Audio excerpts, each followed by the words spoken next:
straight loss for the Lady Vols. It is the first time since 2017 that Tennessee has gone one and done in the SEC tournament, and that is the longest stretch of losses in over 5 decades for the Lady Vols. Vanderbilt begins its SEC tournament journey as the 2 seed today, taking on Ole Miss with the 5 p.m. tip-off. And the Nashville Predators bounced back to beat the Bruins 6-3 Thursday at Bridgestone Arena. The NHL trade deadline coming up today at 2 p.m. Nashville has made multiple moves this week. In NFL news, the Texans are re-signing 31-year-old pass rusher Danielle Hunter on a 1-year deal, $40 million fully guaranteed. For all your foundation repairs and waterproofing needs, visit USSTN.com. Breaking news at once in your home for the Titans and Vols. This is 104.5 The Zone.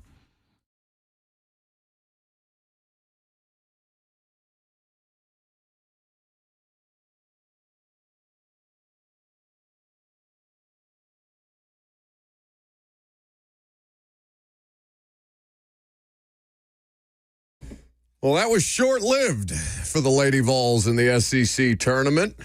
Their run, or lack thereof, comes to a quick close as a 6 seed getting upset by Alabama 76-64 last night in the first game of the event. 7 straight losses for the Lady Vols, which is a stark departure. The vibes around this team and this program from what it was simply a year ago when Kim Caldwell first took over this job, and there looked to be an ascending property there. There looked to be the restoration, or at least the start of, one of the most proud programs that the University of Tennessee has ever had.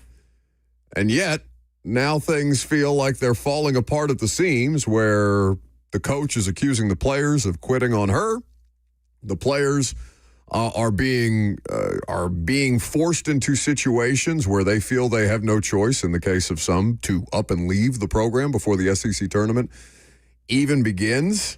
And it looked like, Lucas, I know you were doing Western Kentucky basketball in Bowling Green last night, so you may not have seen. I'm sure you've watched highlights and things like that, but this was just a game that they were not even in. The first half was dominated by Alabama pretty comfortably. By halftime, I think it was 39-29, so a 10-point lead. And then you sit in a situation where they have no answers, particularly on the inside, and they just continue to dig themselves deeper and deeper into a hole. By the third quarter, you've got Kim Caldwell screaming at her roster, wake up. But I don't know. We're not inside the program. We're not around it every day. By the way, good morning, boys. How are we? Hello. Good morning. There's 2 of you back there. I can't even get one good morning. I know you're not talking about exchanging niceties and being upset about it. Why? Can't we have a civil? I'm in a good mood today. Shocking. I'm wide awake. I've done 3 hours of radio already. I feel good, and I'm met with a dark orange rain cloud back there. What's wrong with you? Don't turn the lights off on me. It's a black pit back there. You cannot self-impose being sent to the darkness. That's not how this works. Not on this beautiful Friday, except if you're a Lady Vols fan. So my point is, whoa. Diana Rossini reporting that Gino Smith will be released by the Las Vegas Raiders. Wow. So no intent to start Gino Smith at the onset of Fernando Mendoza's career as the number 1 overall pick. Instead, they're just going to outright release Gino. Now, I don't know. I don't have the financials on pulled up in front of me, but we can very quickly get in front of those here in just a second. I am a little surprised by the idea of not just keeping Gino in place as a solid backup quarterback. I know he didn't have a good year, and he's 35, so maybe you think you can find viable backup options everywhere or elsewhere. Maybe Kubiak thinks that he's not necessarily a fit for what it is that they want to execute as an offense. But I am a little surprised to see Gino just straight up released. What do you got, Robert? So they will save around $8 million and eat around $18.5 million in dead money. I just feel bad for Gino, man. He's going to have to go back to where it all started. No. Yeah. Yes. No. Yes. He's going to have to go back to where he got his jaw broken. You have to move back to move forward. No, don't send him back there. What was that? What was the linebacker that broke his jaw? It was like IK Ekpo or something like that. IK and Impali. But he kind of deserved it. Gino kind of deserved it.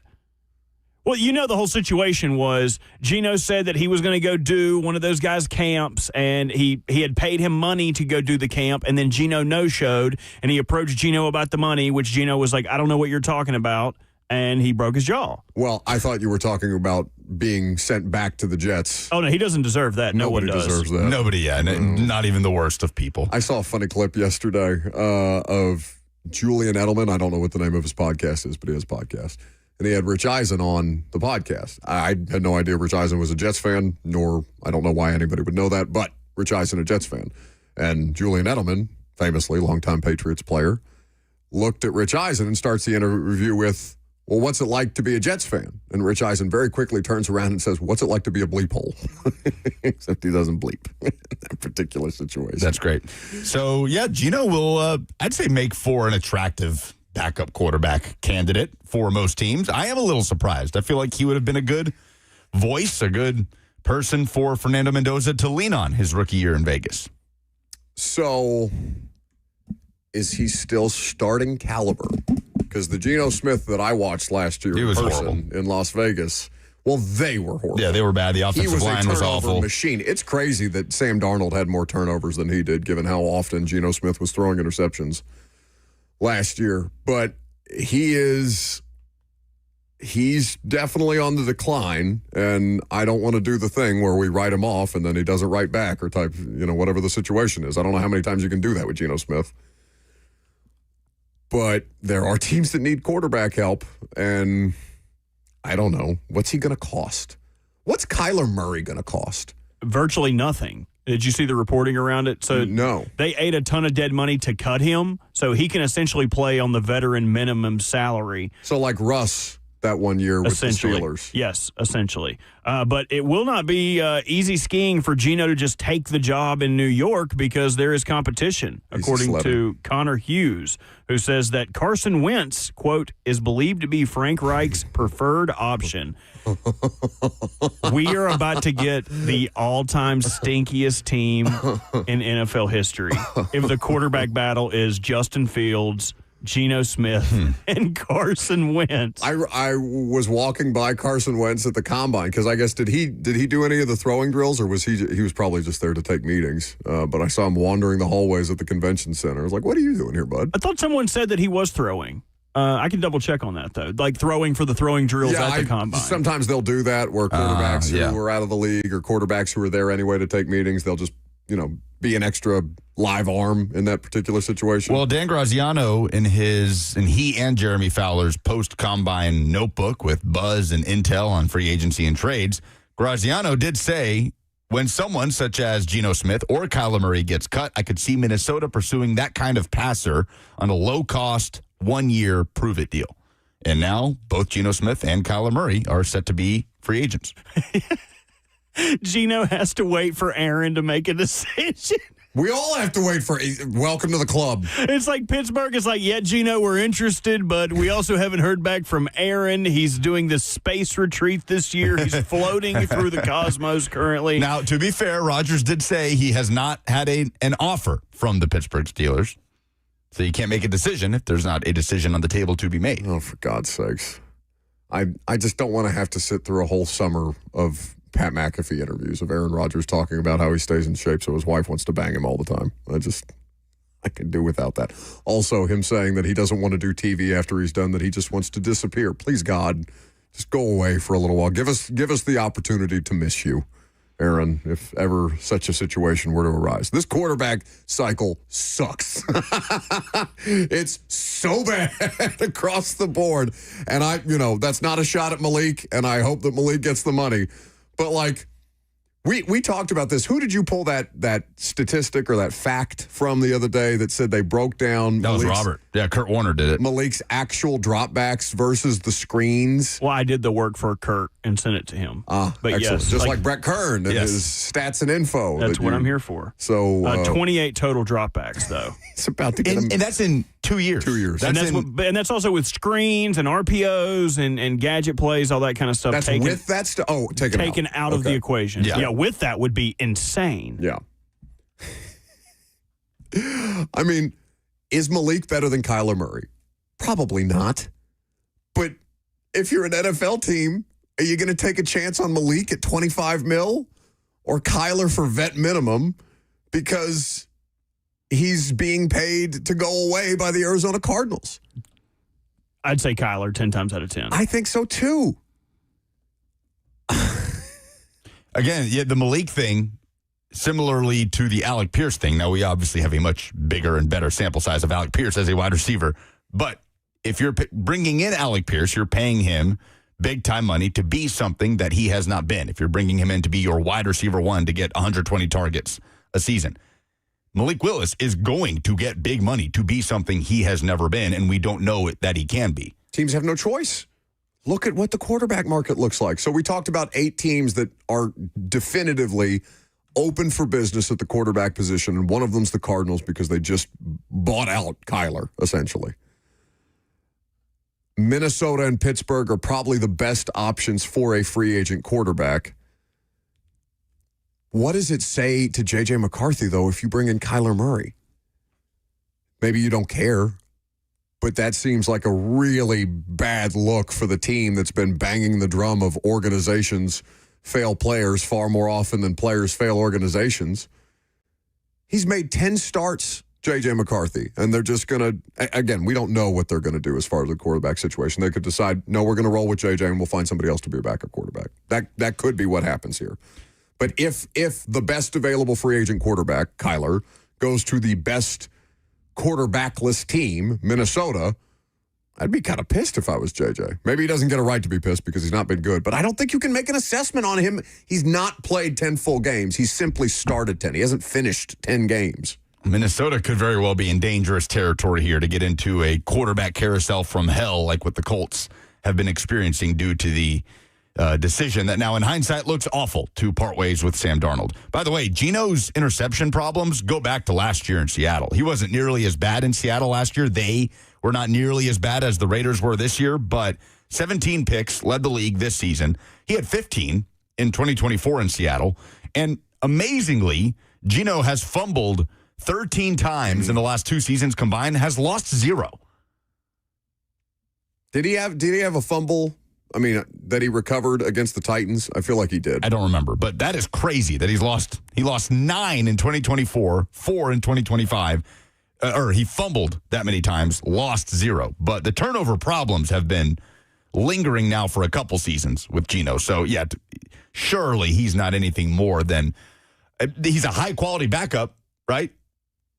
I'd take Gino Smith as a backup quarterback. Here? Anywhere. I wouldn't pretend to know, the schematic intricacies of is Gino Smith a fit for what Brian Dable wants to run. But he'll be 36 in October. I mean, in principle, I'm okay with Gino. Like, he's a good influence. He's a player with a lot of experience. I think him and Cam Ward, what I've seen of Gino, again, not having covered Gino Smith in any meaningful way, what I've seen from Gino, players seem to like him, at least the older, mature version of him, not the one that got punched out because he didn't pay, a practice squad linebacker for a camp he attended or something like that. It was like $600 or whatever it was, Robert said. So, yeah, I'm completely fine with that. But I want to revisit our conversation about the most doomed teams in 2026 because I feel like I hyper-fixated on the Colts just because of how miserable it must be to get that close and then have it all ripped away from you. The Jets.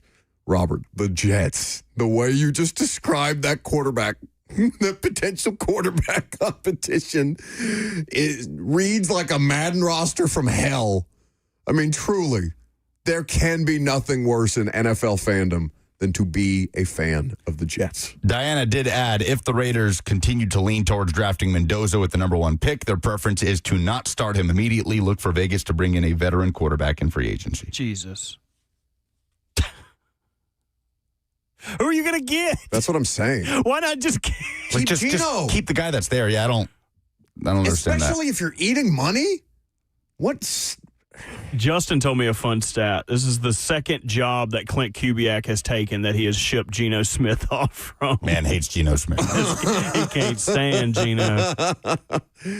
An aside, we talked about that Mike Silver piece on the Raiders and Max Crosby and Alex Guerrero, the doctor that's not really a doctor. Fitzy brought this up this morning when we were doing Fox because Fitzy's, obviously paying close attention to all the Max Crosby trade stuff as a Raiders fan.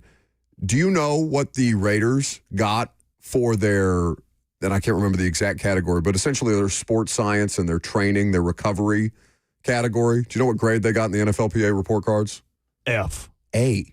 An A? They got an A. Brian Hoyer is on Twitter saying that this Alex Guerrero guy was a game changer for not just Tom Brady, but for all the Patriots players and some of the staff. He was on the Raiders roster when they moved to Vegas, and he was on the Patriots roster as a backup. He got on Twitter yesterday and was like, that's crazy to me because all of these players love Alex Guerrero. And then they voted the Raiders to have one of the best units in that category in the sport. So something's not adding up there. Vegas is just such a weird team. 615-737-1045 is the number if you want to jump in. Should we pivot back to the Lady Vols? Because I do think there's a conversation to be had there. We can get to it in the SEC stat of the day, as well as a big weekend in men's college hoops. Okay, so we'll circle back to that at 10:45. In the meantime, let's talk about some free agent wish list stuff for the Titans. I'm Buck Rising. It's 104.5 The Zone.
What year are we talking with this song? This is like 2011? Oh, it's so good. So good. It feels like senior year spring break. Panama City Beach. Outside of the Holiday Inn. Senior year spring break. I was like I don't think I had my learner's permit when this song was big. All right, relax. Such a banger. You're 30 years old now. You don't get to play that card I'm anymore. just a baby. But this was money. definitely an anthem. I could pay you in blocks. I'm just a baby.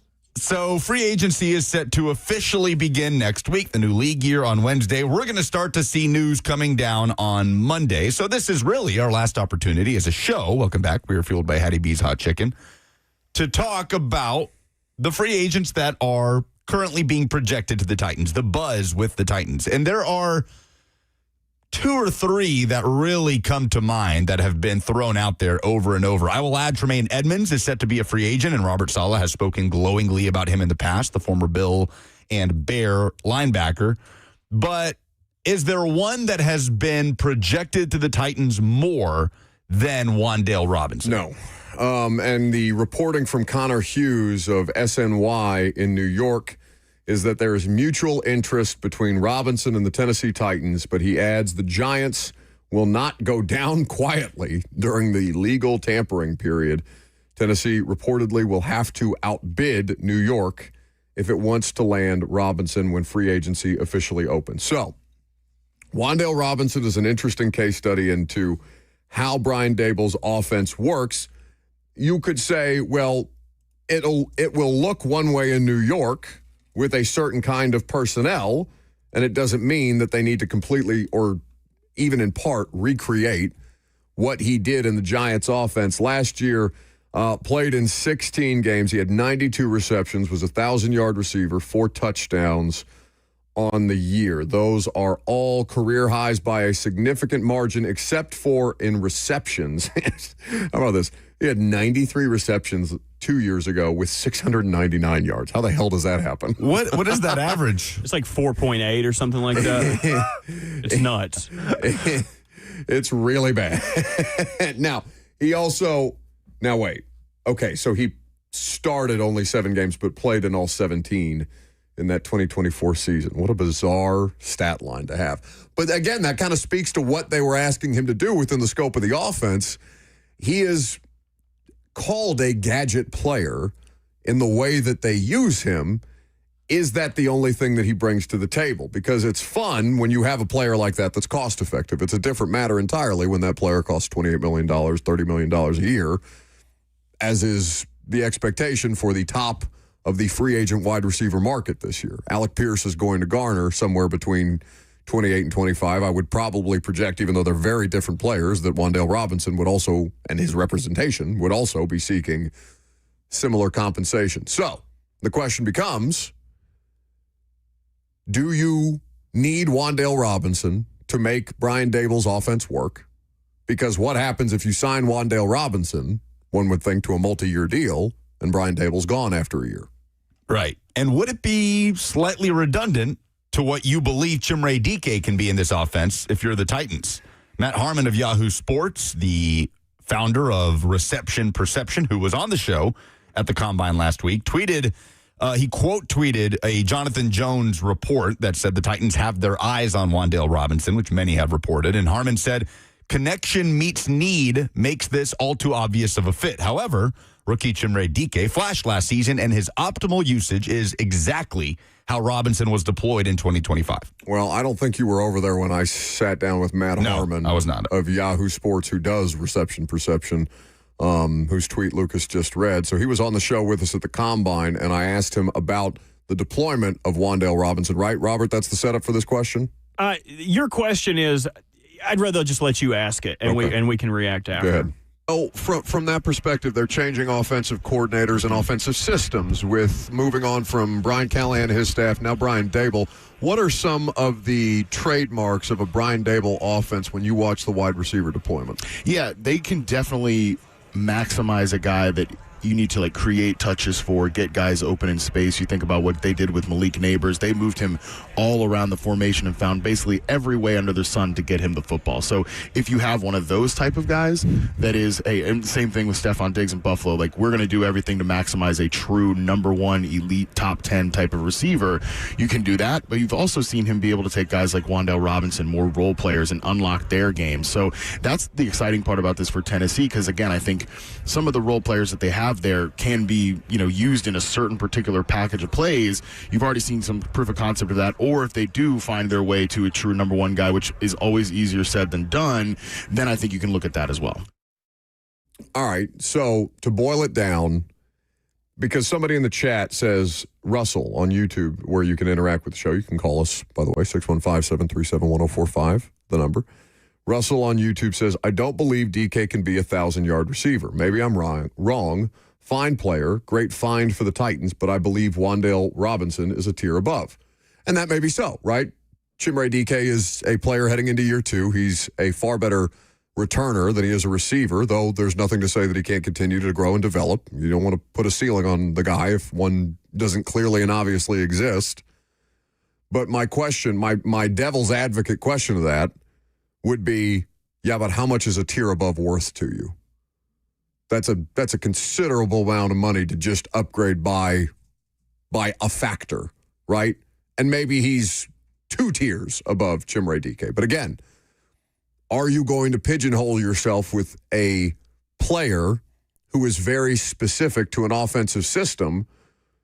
Not to get ahead of ourselves, but if Brian Daboll moves on for a head coaching job next year, then you're stuck with Wan'Dale Robinson in an offense that may not fit him. So can you make it work with Chimere DK? Do you absolutely have to have Wan'Dale Robinson to make Brian Daboll's offense work? I'm going to go ahead and say if he's that good as an offensive coordinator, I'd probably say, hey, why don't you see? I don't want Chim losing snaps for the sake of Wan'Dale Robinson. If I'm a Titans fan, like that would be my approach. But, I may not be privy to all the different things that Wan'Dale Robinson can do in that offense that Chimere DK might not be able to do just yet. So the positive and the negative of how I see it of adding Wan'Dale, I'll start with the positive. Last year, he played more outside and inside than he has ever played before. Yeah. So the versatility of being able to be a guy that you can move around. I talked with Zach about this yesterday before football and other F words. He and Chim almost have identical splits as far as where they're lined up outside and in the slot. So you would probably have to have a distinguishing factor between the two to say, hey, who's going to be this guy when we're in this? Who's going to be this guy when we're in this? Is there a way to get them both on the field at the same time? I think that's a challenge that they would be up to. The negative of it for me is you would be paying what's Wan'Dale's expected AAV? I'll find out for you. SpotTrack has calculated his market value at 17.6 per year. Okay, that's a little lower than the numbers I think we've seen on Twitter. I keep seeing things frequently in the 20s, so maybe 20 a year, maybe it's a 3 year 60 or something what have you. It's like 10 million lower than the value calculated on Alec Pierce by SpotTrack. So you would be paying that money for a guy who doesn't necessarily score touchdowns. You would be signing a guy $20 million a year, or in this case 17.6, to a guy that moves the chains. Would you rather them pay for a guy like that? When the other part of this is Cam's best balls are over the middle. Cam's best balls are the seam balls, the middle of the field. Is it worth paying a guy to be a chain mover who works predominantly in the slot, can be on the outside, but is not someone that scores you touchdowns, and it does not really live in the place on the field where Cam thrives? Is it worth it to spend that, or is it more better to allocate your resources to try to identify that guy in the draft? In theory, I'm okay with them spending. What I'm not okay with and I get it's not our money, so who cares what they do at the end of the day? But my situation for them since the sugar rush free agency of 2024 is return on investment. Is there a better allocation of that money? I'm going to say I'm okay with them spending to a point. What I'm not okay with them is getting into a bidding war with the Giants. Like if the reporting is, and that's laced with agent talk, right? They're going to have to get into a bidding war. If they want my guy, they're going to have to get into a bidding war. He's going to cost this. They're going to offer that. Are you ready to go up? Don't play that game. All right. And theoretically, that's not who this front office is. But I don't know how much they're willing to maneuver on that or move off of one of their tenets of who they said they're going to be as a front office structure in building this roster if the offensive coordinator is so hell-bent on having this player on the roster. How much do you concede if you're Mike Borgonzi and his staff? And then the other player that people are acting as though is a foregone conclusion to sign with the Titans is 29-year-old defensive lineman John Franklin Myers. And the breadcrumbs are absolutely out there on social media. Jermaine Johnson has been out there on social media. They're not breadcrumbs. He's screaming. They're just saying they're going to sign him on Wednesday. And then he deleted the tweet. There's an account, Sharm Sports, that put out some stats on John Franklin Myers over the last 2 years with Denver. 31 starts, 14.5 sacks, 92 QB pressures, 41 defensive stops. Jermaine Johnson quoted this tweet with the eyeball emoji. Also, the Titans added a defensive line assistant coach in Tanzel Smart, who worked with Aaron Whitecotton in Dallas last year. And Smart posted on his Instagram a picture of him mocked up with the Titans shirt and the Fireball logo. And John Franklin Myers commented on the Instagram post saying, "You thinking what I'm thinking?" with the eyeball emoji. Yeah, that one I'm good with. Like, you need interior defensive line depth. And I'm not saying you have to choose between him and Sebastian Joseph Day, but, like, you need another player on that defensive line, especially one that's got schematic familiarity with the coaching staff. Played for Saleh in New York. That, to me, is a better allocation of money than a receiver that you may or may not need and may or may not have long-term sustainability for you. He will turn 30 in late September. Bonus points if either of y'all can tell me what college John Franklin Myers played at. Oh, I don't think I have a shot here. I'll guess Samford. Hint, it's in Texas, and it is a name. Okay, great. Oh, Rice? No, it's not it's not a human's name. Is it? The college is like named after a human. I thought you meant like it's a name of a thing. No. Okay. Is it Stone Cold? It is Stephen F. Austin. They have a football team? Close enough. Oh, is that what you meant by that? Yes. Oh, damn. Well, why else would I say that? What did you say? He said Stone Cold. That's coming together for me now. Steve Austin. Stephen F. Austin. He was a 4th-round draft pick out of Stephen F. Austin in 2018. His name was Steve. And he's not even the highest drafted player out of Stephen F. Austin. Jeremiah Trotter was a 3rd-round pick to the Eagles out of SFA in Texas. So yeah, I'm for the John Frank. I'm not against either of them. Let me say that first and foremost. I'm just talking about return on investment. I think you stand to gain more from John Franklin Myers on a, cost per snap situation than you do on a guy like Wan'Dale Robinson, who's not been what he was last year until just that last year. And again, Dable was only there until November, right? So half of that season, and Mike Kafka was obviously working with the offense and the offensive players that they had throughout the course of the season, regardless of who the head coach was. But I don't know. I could talk myself out of Wan'Dale Robinson more than I could John Franklin Myers. Those are really the two right now that have most commonly been associated with the Titans. Well, the Tremaine Edmonds one is going to gain traction now that he's just officially a free agent. He got cut from the Bears, what was that, yesterday?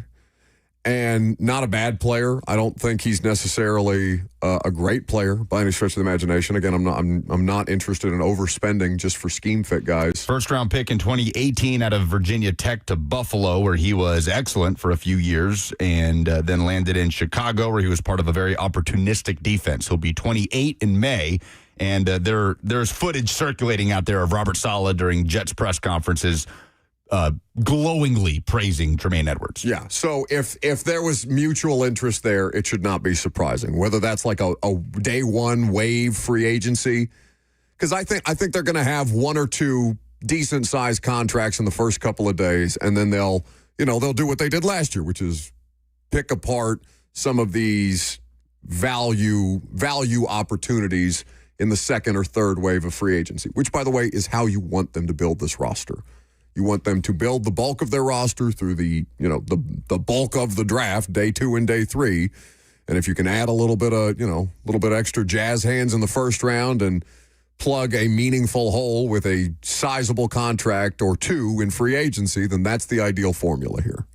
Another guy that I think more fans are talking about than actual reporting around, but I think it's worth talking about either way. Alontae Taylor, cornerback out of New Orleans. Also a Vol. Is he a VFL, Lucas? Oh, yeah, Taylor's a VFL. He's a VFL. Yeah, never went anywhere else. That's one good thing Jeremy Pruitt did, was Alontae Taylor was being recruited largely as a receiver, and Jeremy Pruitt saw him and said, no, you're a corner. Also from Coffee County, Alontae Taylor. Interested to see how you guys feel about this. I think he predominantly fits well in the slot.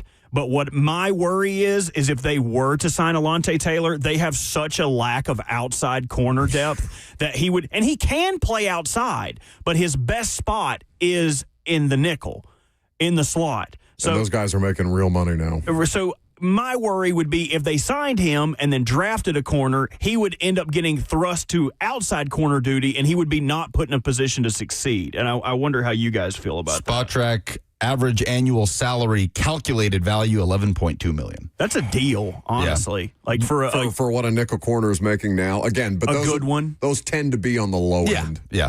Cap's going up. 100% agree that those are on the low end. Anytime you see someone doing these, hey, I got to play general manager and I got to act like I was Mike Borgonzi. Look at my free agent class. I hope they do this. 17 different free agents. They signed Tyler Linderbaum for $16 a year. Yeah. They signed Kenneth Walker for $10. It's like, don't you think the teams that could have signed them would have already done that if that was the price? Either way, I'm on my soapbox. But no, it's reasonable. But I just don't want people to think that they can have a starting nickel corner for 11.5. Like, that's probably not what it's going to be, especially on a team that's bad. You are still in the mode of the we suck luxury tax. I don't care how optimistic you are about this franchise. They have to prove that they are doing something meaningfully here. Your best selling point is not the quarterback. It's not the coach. It's not Jeff. It's the money. Well, you just don't have any corners. No, I know. You can only do so much in the draft. Hey. They haven't cut Snead. Hey, that's true. He's still here. Still here. What are they doing? I also think somebody over there needs to explain themselves. Why the hell is L'Jarius Sneed still on this roster? There is not a single solitary good reason to keep that man around. He is not a good locker room presence. He is not a value add on the football field. He is an anchor around your neck for 2 years while Chiefs fans point and laugh at you for taking their used goods. Get him out of here today, yesterday. What are we doing? Theoryfully on the F&M Bank chat. Damn it. Says. I said a worse word. Now, Theoryfully is a diehard Saints fan as well. And his name is Jay. He's your buddy Jay. It's not what I'm reading. He says, I think Alontae is better inside, but he can play outside at the right price. I think his price is going to be higher than that. Saints, higher than that being the $11 million Spotrac calculated. Saints have already basically moved on because he will cost too much for them. Jay's a smart dude. Knows his stuff. I mean, theoretically. Oh, so that's Jay, is it? No. I misspoke. Yeah, Robert, he corrected. Theoretically is a smart dude. Theoretically, though, vibes are bad with the Lady Vols. Next.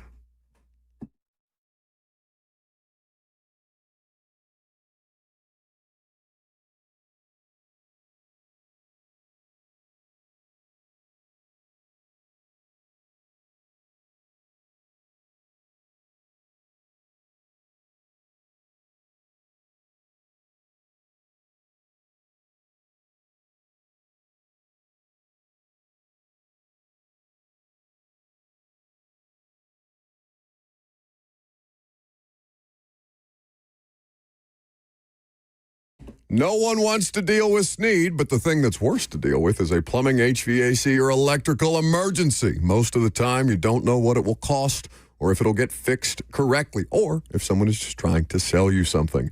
That's when you call Hiller Plumbing, Heating, Cooling, and Electrical, because their experts are going to solve your problems quickly. The price you're told is the price you'll actually pay, and there's no hidden fees or surprises on your bill. Hiller has been in business for over 35 years and is family-owned and operated. The techs are professional, experienced, and trustworthy. The best part, when they're on their way, you'll receive a photo of the tech and a link to track them in real time. The worst part of these kind of visits is the wasted time waiting around. That's not what Hiller does. You know exactly when your tech is going to arrive. 100% satisfaction guaranteed of happy you'll be, where the service is free. That's the Happy Hiller promise. So book online today at happyhiller.com.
Okay, a few things to get to here. The SEC women's tournament continues on. Vanderbilt will begin its action, taking on Ole Miss today at 5 p.m. We will get to some bad stats on the Lady Vols.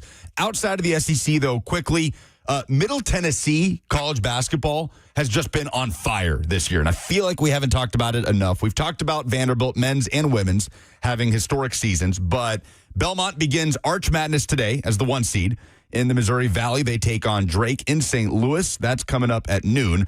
Lipscomb starts their ASUN tournament action against FGCU. That's at 4:30. And Austin P will start its ASUN tournament run today as well, 4 p.m. against Stetson. The Governors have had a fantastic season. So Middle Tennessee basketball will look to stay alive in March. Didn't TSU's coach just win their conference coach of the year? Yeah, in the OVC. So vibes have been good. Awesome. Around the Nashville area. Not for the Lady Vols. Not for the Lady Vols. Not the Nashville area, but still. 7 straight losses. The last time that happened, Pat Summitt was, I believe, in year 2 as the head coach in the mid-70s. It's not good. They went 1 and done in the SEC tournament yesterday. We're down 10 against Alabama at the half. Then we're down 15 in the third quarter and never got it back down to single digits from there. And this is kind of a testament to how much Tennessee Lady Vol basketball has regressed throughout the course of the year. They went to Alabama and won a couple of months ago. And now here they are, just not even competitive in the second half. And the second half meltdowns have been a bit of a trend as of late as part of this 7-game losing streak for Kim Caldwell. And they're bounced. We were talking to Slay before the show. He says he believes they will still be in the NCAA tournament, but there is just nothing that inspires right now about this team. But kind of the headline yesterday was Talasia Cooper, lead scorer for the Vols, averaging about 16 a game, the leader in assists, one of the star players for this team all season. Kim Caldwell pulled Talasia Cooper in this game, and she did not return to the lineup. And this is Kim Caldwell post-game talking about the reasoning. Sorry, Bert. Game and in that second half with her and why she left early without the team. Yeah, it was a coach's decision, and we just wanted to give her some air. I think your emotions can get running, and just wanted to get her outside and with a staff member so she could breathe.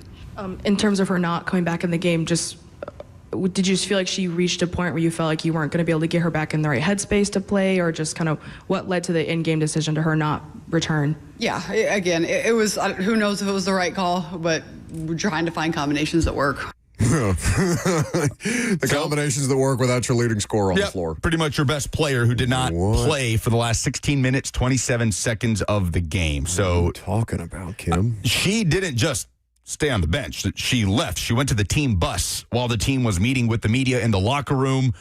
Just bad vibes all around, man. We talked about Kaya Wynn leaving the Lady Vols program, and we did focus a lot on the fact that she put out that statement saying she expected to start on her senior day, and it's fair to come back with, like, okay, but if you're not a regular starter, that's a pretty important game to close out your season. But she also said that was the last straw. That was a breaking point, and this is starting to become a trend this year with Kim Caldwell. There's been an obvious regression, and the vibes are bad in year 2 of the Caldwell era. So the question becomes, how does Danny White, as the athletic director of Tennessee, in his first real moment of adversity on this job, handle it? Because this is a program that matters a great deal to a lot of people. And you and Slay were explaining this to me before the show started, that there is a separate subsect of Vols fans that are just exclusively Lady Vols. Oh, yeah. They don't care about football. They don't care about baseball. It's a huge population of the fan base. Which is understandably so. It's an awesome program, championship caliber, that has been desperately trying to climb back into relevance. It's similar to the football program, right? Football is making strides, obviously, under Josh Heupel. But this is, how long do you continue to let this fester? Because they should have been improved. And this year, they just felt like she actively has said in press conferences multiple times that she felt like her team quit on her. And I was talking to Slay about this, and no experience with Kim Caldwell, but just experience with coaches generally. You don't see a lot of coaches take their players out publicly that way as a means of sending a message. The last coach that I covered that did that was Malarkey. And Malarkey was not somebody, and I'm not saying it's the most important thing for your players to love you. Okay, you can play for coaches that you hate. You can play with teammates that you hate. Lucas does it every day. He likes me. He's not talking about you, Yeah, bud.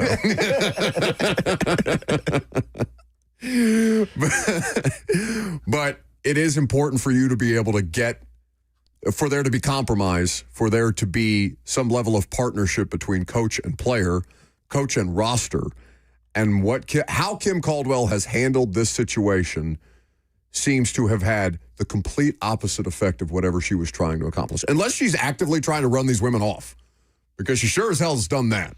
It's just, if you're Danny White, you have to think about protecting the athletes. And it's brand new territory for Danny White, who, to his credit, has only ever had smashing success with the coaches he has hired. And the only semblance of this for Danny White came towards the end of the Heupel era at UCF, where there was starting to be a regression in the wins. Heupel's last year at UCF was 2020, COVID year, but they went 6-4. They weren't playing very inspiring. The UCF fan base, I think, was starting to get a little uncomfortable. And then Danny White went to Tennessee and took Heupel with him. And obviously, there's been plenty of success on that end since then. So this is the most adversity with a coaching hire Danny White has made this early in a tenure. So I have a hard time seeing him admitting defeat here and just cutting ties. They're going to continue to ride it out with Kim Caldwell. We mentioned his comments yesterday on the Sports Animal in Knoxville, backing Kim Caldwell. To be exact, by the way, 55 years the last time Tennessee had a 7-game losing streak. So pre-Pat Summitt, and certainly a far departure from the modern era of women's basketball collegiately. So we'll see what happens. I think they're still going to get into the tournament, and we'll see if they can orchestrate some sort of turnaround. There are no signs to suggest that will be the case. Meanwhile, on the men's side, season ends tomorrow. Some big rivalry matchups happening. Obviously, in Knoxville, Tennessee and Vanderbilt will play out a rematch after facing off just a couple of weeks ago in Memorial Gym, a Tennessee victory. Doubt Nate Ament plays. I hope Nate Ament doesn't play. I hope we don't see him until the first round of the NCAA tournament. But Tennessee, 4.5-point favorite still at home against Vanderbilt. 1 p.m. the tip. Vol Network coverage starts on the Zone at 12:30. The Vols got some major help on Tuesday. Kentucky lost, Missouri lost, Alabama lost, and Tennessee finds itself currently in the 4th seed and in a double bye in the SEC tournament. All they got to do is beat Vanderbilt at home Saturday, and they clinch that double bye. If they lose to Vanderbilt, there are other scenarios that could still have Tennessee as the 4th seed, but that would come down to common opponents because they have split the head-to-head with Vanderbilt, which could bring other results into play on Saturday. So I'm not sure exactly all the scenarios that would need to happen for Tennessee to lose Saturday and still have the 4th seed. But they host Vanderbilt. That is an early afternoon game. You've got Florida at Kentucky. The Wildcats have been dreadful at home this year. Vibes are bad up there. Auburn at Alabama. I think Auburn has to win this game to get into the NCAA tournament. Did you catch Bruce Pearl's comments the other day? I did. I sure did. Nepotism? Yeah, of course it's nepotism. I got him the job. Oh, Bruce. Oklahoma and Texas renewing their rivalry this weekend. I do love Bruce Pearl, but I do understand the segment of the population that just sometimes wants him to go away. Like, I get it. So, it's just a bad look, right? Bruce is out there campaigning. Miami of Ohio shouldn't get in if they don't win their tournament. They literally haven't lost a game. What more can they possibly do? And then turning around and saying, of course I want Auburn to be in the tournament. Nepotism? Yeah, of course it's nepotism. We all know it is, but come on, Bruce. I don't think the people that are calling for him to be pulled off CBS are wrong in that situation. Like, you can't do that. Yeah. You can't be a commentator in that situation, actively advocating against the program to make the NCAA tournament that way, who's done nothing but win all of their games at every turn, and then say, yeah, but my kid, he's really trying over here at Auburn. Maybe cut him a break. Maybe cut him some slack. Get out of here.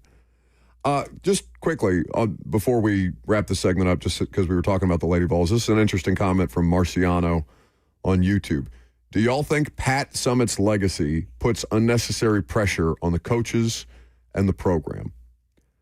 The only word that I take issue with is unnecessary. Yeah. Why is it unnecessary? No, it feels necessary. This is a championship caliber program. Is it unnecessary pressure for Josh Heupel to be, facing some fair criticism heading into next season, understanding what that program and the resources dedicated to that program demand that it should be? It's not unnecessary pressure. For sure. For the Steelers fans, that is a championship organization. That's not unnecessary pressure. it's your only way to enact change as a fan base. No, it's earned. Yeah, it's pressure that is earned by one of the legends of this game, men or women, with Pat Summitt. And the Lady Vol sect of the fan base, it's kind of similar to what we talk about with the Preds, right? Break out of the family, versus keeping it in that circle of the Poyles and the Trotzes. With the Lady Vols, it's kind of similar, where finally they broke out of that. They hired Holly Warlick after Pat Summitt, right? And then after Holly Warlick, they brought in Kelly Harper, who was a star point guard for Pat Summitt in the late 90s. And then after Kelly Harper, they finally go outside of that Lady Vols bubble and bring in Kim Caldwell, but she's going to have a much shorter leash with the people that truly dedicate all the time that they do to this program. And it's an interesting situation that we'll see. We'll see just how much leash Danny White gives her moving forward. Titans rumor mills involving Mike Evans next.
11:02. Good morning from the Circus Sports at the Mint Kentucky Downs studio. I'm Lucas Panzica. In NFL news today, the Las Vegas Raiders reportedly are set to release quarterback Gino Smith at 35 years old. The Raiders are expected to draft Fernando Mendoza with the number 1 overall pick. Also, Houston is re-signing 31-year-old pass rusher Danielle Hunter on a 1-year deal, $40 million fully guaranteed. The SEC women's tournament continued last night. Tennessee one and done with a 76-64 loss in Greenville to Alabama, marking a 7th straight loss. First time since 2017, Tennessee has gone one and done in the SEC tournament. Also, the longest stretch of losses in 55 years for the Lady Vols. Vanderbilt begins its SEC tournament journey as the 2 seed today, taking on Ole Miss. 5 p.m. is the tip-off. The Predators bounced back, beating the Bruins 6-3 Thursday at Bridgestone. The NHL trade deadline coming up this afternoon at 2 p.m. Nashville has made multiple moves this week. College hoops today. Belmont starts Arch Madness in St. Louis as the 1 seed. It's the MVC tournament. They take on Drake with tip-off at noon. In the A-Sun, Lipscomb takes on FGCU today at 4:30. Austin P tips off against Stetson at 4 p.m. And this weekend, the men's basketball regular season comes to an end. Tennessee and Vanderbilt face off in Knoxville. Tennessee won the last matchup at Memorial Gym a couple of weeks ago. Tip-off tomorrow at 1 p.m. Vol Network coverage begins on the Zone at 12:30. With a win, Tennessee could clinch a double bye in the SEC tournament. Nate Ament status in doubt for the Vols. Nashville Soccer Club back home tomorrow, hosting Minnesota United at Geodis Park. Kickoff is at 7:30. Pregame coverage on the Zone begins at 7. For all your foundation repairs and waterproofing needs, visit USSTN.com. Breaking news at once on your home for the Titans and Vols. This is 104.5 The Zone.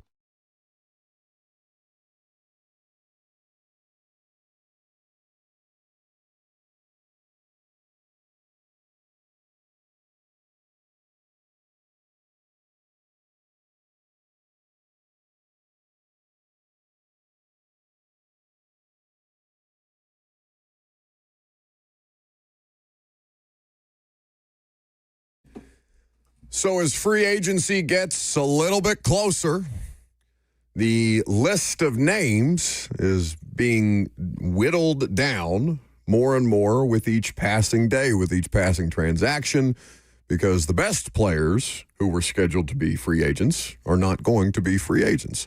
Now, there are good players who have had arguably Hall of Fame careers who are going to be available, and one such player is Mike Evans, who might end up back in Tampa Bay this year, but for the first time in his career is really going to test free agency.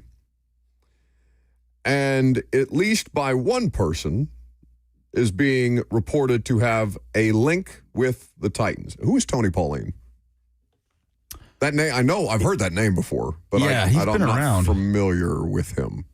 I can't remember who he writes for, but he usually puts out like a Monday morning quarterback-esque list of so-and-so is interested in this. They've been around for a long time. Oh, right? For a minute, okay. Yes. An agent hound, I think is how he's referred to. An agent hound? Yes, like he gets... For the audience, what would that mean?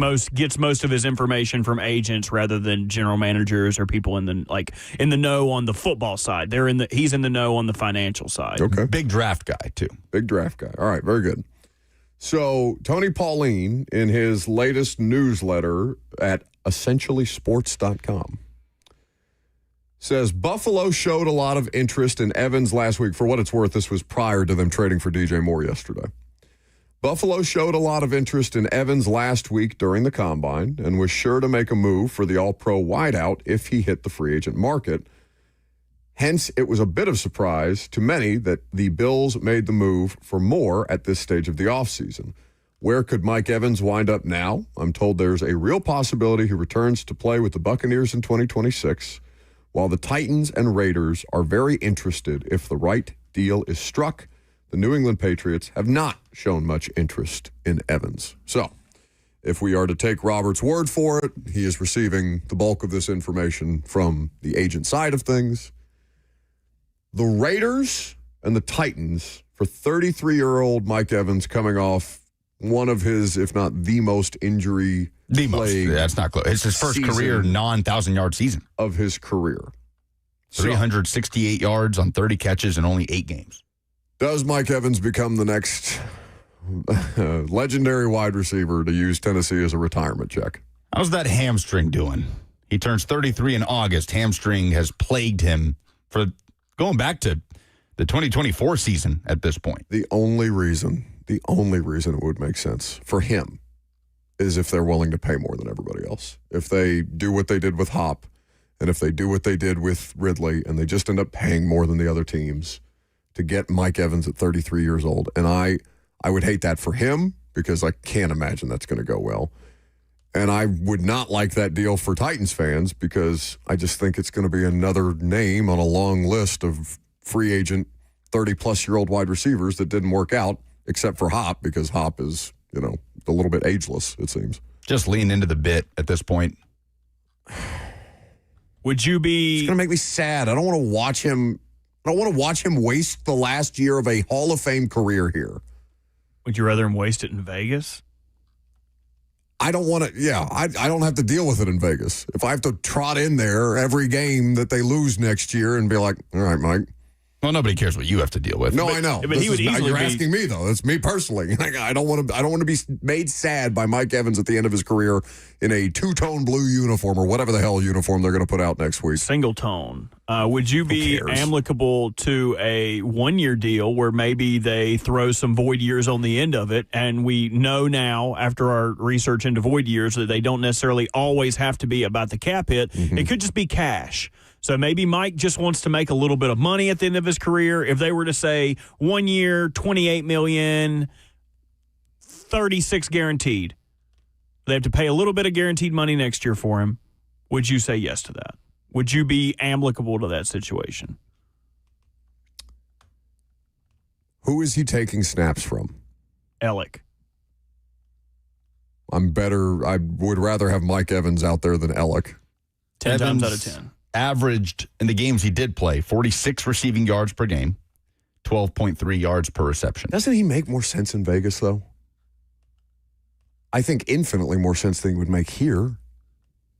I'm not disagreeing with you, but explain your thought process behind that. Well, I think that if you're getting and they're basically in the same situation, Cam Ward and Fernando Mendoza, but if while we await whoever the next veteran backup quarterback mentor situation for Mendoza is going to be, if Mendoza's going to be out there, and it sounds like he's going to be out there sooner rather than later, I think the idea would be what they tried to do with Cam and Lockett last year, which is give him a veteran who's going to help ease that burden, who can also help bring him along in a couple of different ways. Now, you could also say that of Cam, because Cam is only in year 2. And why else does it make sense in Vegas? Well, Brady, they played together. Yeah, and John Spytek, who was in the Bucs front office for several years. And at least from Mike's perspective, like, if you come to Tennessee, you're the dog. You're the guy. You're the guy that everyone's circling before every game. He's going to be doubled. They're going to be game planning for you. And that's not necessarily different for Vegas, but at least if they're game planning for Mike, then Brock Bowers has a chance to be singled. Or even, why didn't they play that TCU receiver last year? Jack Besh. People loved him coming out, and he just did not get a lot of run. Yeah, and people were kind of making it a Dante Thornton thing, but they kind of play different positions. Like, Dante Thornton's more of an outside speed threat, and Jack Besh is more of a large slot. So it must have been something about his getting up to speed, to the NFL speed or something like that. But, I mean, also, if you're in Vegas and you have Mike Evans, like, you can't necessarily go in single high all the time if you're going to double him. So, I mean, that would help Ashton Genty out. It would be a force multiplier in Vegas, and here I don't think it would be that much of a multiplier for anyone besides Cam. Yeah, they have more options. And listen, all things in support of Cam. Like, that's what every move that the organization should make from top to bottom, from front office to coaching staff, from ownership to marketing, whatever. Whatever Cam needs, go get it for him. He would join some elite company here, Mike Evans. I mean, talk about legendary. Randy Moss, Andre Johnson, Julio Jones. Who else? Let's see. DeAndre Hopkins. No, put Hop. Don't lump Hop in with the rest of that slop, okay? Because Hopkins actually did. Yancey Thigpen. He worked wonders here, given the circumstance. Josh Gordon. Oh, I forgot about Josh Gordon. Eric Decker. Tyler Lockett. Golden Tate was on the practice squad for a hot second. God, what is wrong with this place in wide receivers 30+? Why is this just such an easy payday for them? So it's between the Titans and the Ravens have a bit of an MO this way too, right? Except the Ravens actually get stuff out of guys. It depends. I mean, Jeremy Maclin, Deshaun Jackson, Des Bryant. DeAndre Hopkins. DeAndre Hop. Hop was awesome for what he was. Moment? He had a moment because he was the number one wide receiver, but he definitely didn't live up to it. He played like one season and then has free crab cakes for life now. Thought about Jeremy Maclin in 100 years. Jimmy Seafood. Another player that is being rumored, no substantiated evidence behind this, but Connor McGovern. They need a center. They cut Lloyd Cushenberry. Connor McGovern, the former center in Buffalo. If you're unfamiliar with him, he's not necessarily to Linderbaum's level, but probably I would say the second highest rated center. Also, isn't he significantly bigger? Yes, correct. He is a much larger center. So last season, he ranked sixth in pass blocking among centers with a 73.4 in for PFF, and he ranked 20th in run blocking. So he is almost the exact inverse of what Tyler Linderbaum is. Linderbaum, excellent in the run game, and it kind of suffers in pass pro. He is the opposite. He didn't give up a single sack last year and only permitted 14 pressures. So you would be getting a pass blocking center versus if you were to throw a ton of money at Linderbaum, you would be getting an elite run blocking center. But both are expected to command a large amount of money. McGovern, in one case, probably around 16, 17 million a year. And Tyler Linderbaum. More than that. Yeah. I keep seeing 22 and a half, and it's just like, are you willing to do that for a guy? Everyone likes to do the claim of, he's an elite center. Pay him. He's an elite center. But what is he elite at? He's elite at run blocking. Like, in my thought, and this is just me, I would rather have a guy who is an elite pass blocker. I feel like that affects your EPA. I feel like it affects your offensive output. Everything far greater than an elite run blocker does. Well, I'm certainly inclined to agree with you on that front. The question is, how do they want to build this offense for Cam? Like, if they go, say they splurge on Linderbaum, right? Then the case for Jeremiah Love becomes a bit more viable. You still have to address your right guard situation, but you've committed to running the football. You've committed to a team identity that is who you're going to be. Now, and again, the drop-off between Linderbaum and McGovern as far as the run blocking goes and PFF grades and things like that, it's not like he's just a completely useless run blocker. Like he's a league average player doing that. So there's reason to believe that it would be harder to find a guy who can do the pass blocking portion of it at a high level, and you can kind of patch together as best you can a run blocking unit with JC, Skoronski, Dan Moore, McGovern, and whomever might be playing right guard, whether they bring back Zeitler, whether they try the JC Slater thing. Neither are bad options. It's just how much more is Linderbaum worth? Again, return on investment, cost per snap. How much more are you getting out of Linderbaum than McGovern? I would probably be more comfortable with McGovern. They can spend all the money they want to. I just don't think that they need to spend at the top of every position the way that a lot of people are going to want them to. So Linderbaum's PFF ranks, just so we have everyone's out and on the table and understood. His run blocking grade, as we talked about, elite. He had an 83.7. That was fourth among all ranked centers. At pass blocking, he had a 63.4, which was 22nd. Among all ranked centers. And this has kind of been a trend for him the last two seasons. Robert, I have a question. What you got, buddy? Before I get out of here. Mm-hmm. I'm about to head to Nashville SC's training facility. Oh, we know. That's why we were going long in this segment. I hate to put you on the spot here, but if I could get some of your creative juices here. Okay. You have freedom to all of my juices. You know that. Yeah, go ahead. Go ahead. Go ahead. What juices do you need? Go ahead and lob that one out there. I don't know. Pick your favorites. Which sinew? I also give you my sinew. On your 5 fingers, which juices would your fingers emit if you got to pick one juice for each finger? Gas, diesel, obviously. Nashville SC is hosting Minnesota United tomorrow night, and it is a themed night at Geodis Park. It is Barbie night tomorrow at Geodis Park. Oh, okay. Can we come up with any Barbie-related puns or je ne sais quoi in relation to Nashville's roster that I could throw out on the radio broadcast?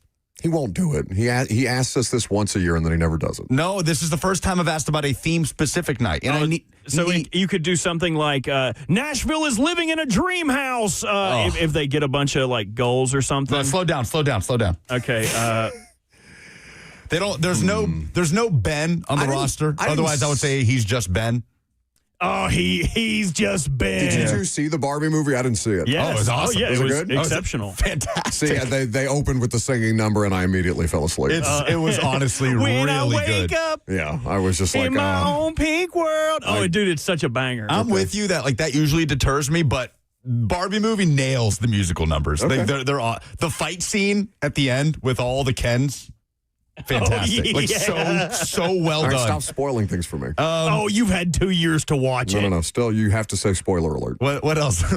What else we got? Okay. They had a Star Wars theme night a couple of years ago, and I was so mad at myself because Walker Zimmerman had a headed goal where he had a crazy vertical and dunked in a header, and I didn't use the term Skywalker. So I need to outsource. I know I'm not good at this. Oh, maybe if they have a penalty kick or something and they nail it, and you're just like, he's got Polly in his pocket, or he puts Polly in the pocket. I don't know. Yeah, this is tough. It's tough, right? It's tough. I'll look up some Barbie quotes. Well, I asked ChatGPT, since the three of us are useless at this.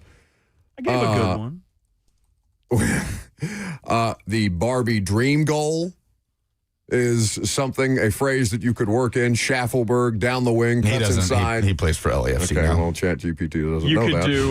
You could do. That's not adventure Barbie. That's soccer Barbie. Oh, it's good. Soccer Barbie's All right, good. how about the Malibu finish? Mukhtar from the top of the box curls it. Goal! That shot was smoother than a sunset in Malibu. Oh, boo. I hate How about ChatGPT that? stuff for this. Pink convertible counterattack. Nashville on the break, 3-on-2. Mukhtar sends it across. Goal! They drove that counterattack straight down Broadway in a pink convertible.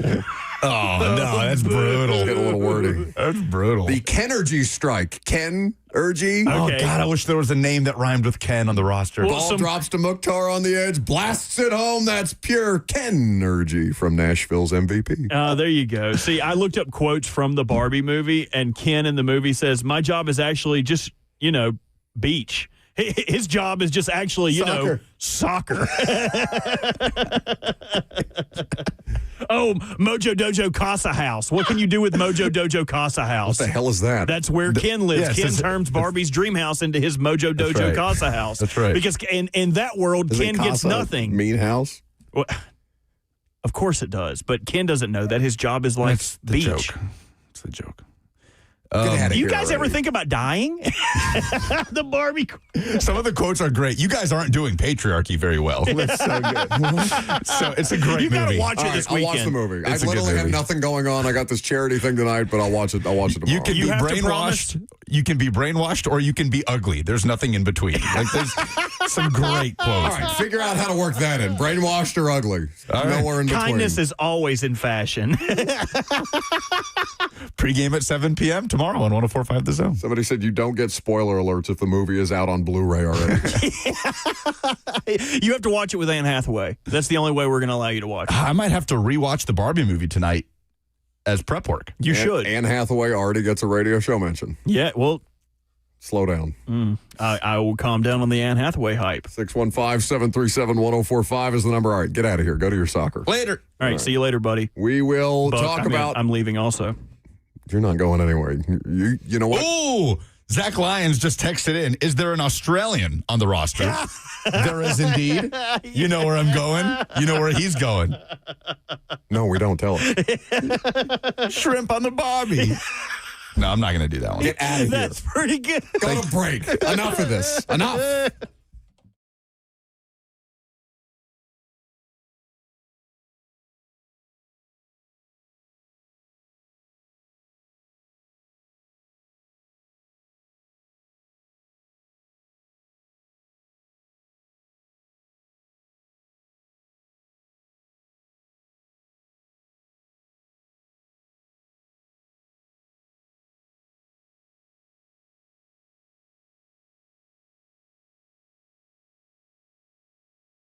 Two Rivers Ford, the South's most trusted Ford dealer, and right now it's Truck Month. That means all the best Ford vehicles. America's #1 selling truck, of course, is the F-150, and Two Rivers Ford has one of the Southeast's largest inventories of Ford trucks available.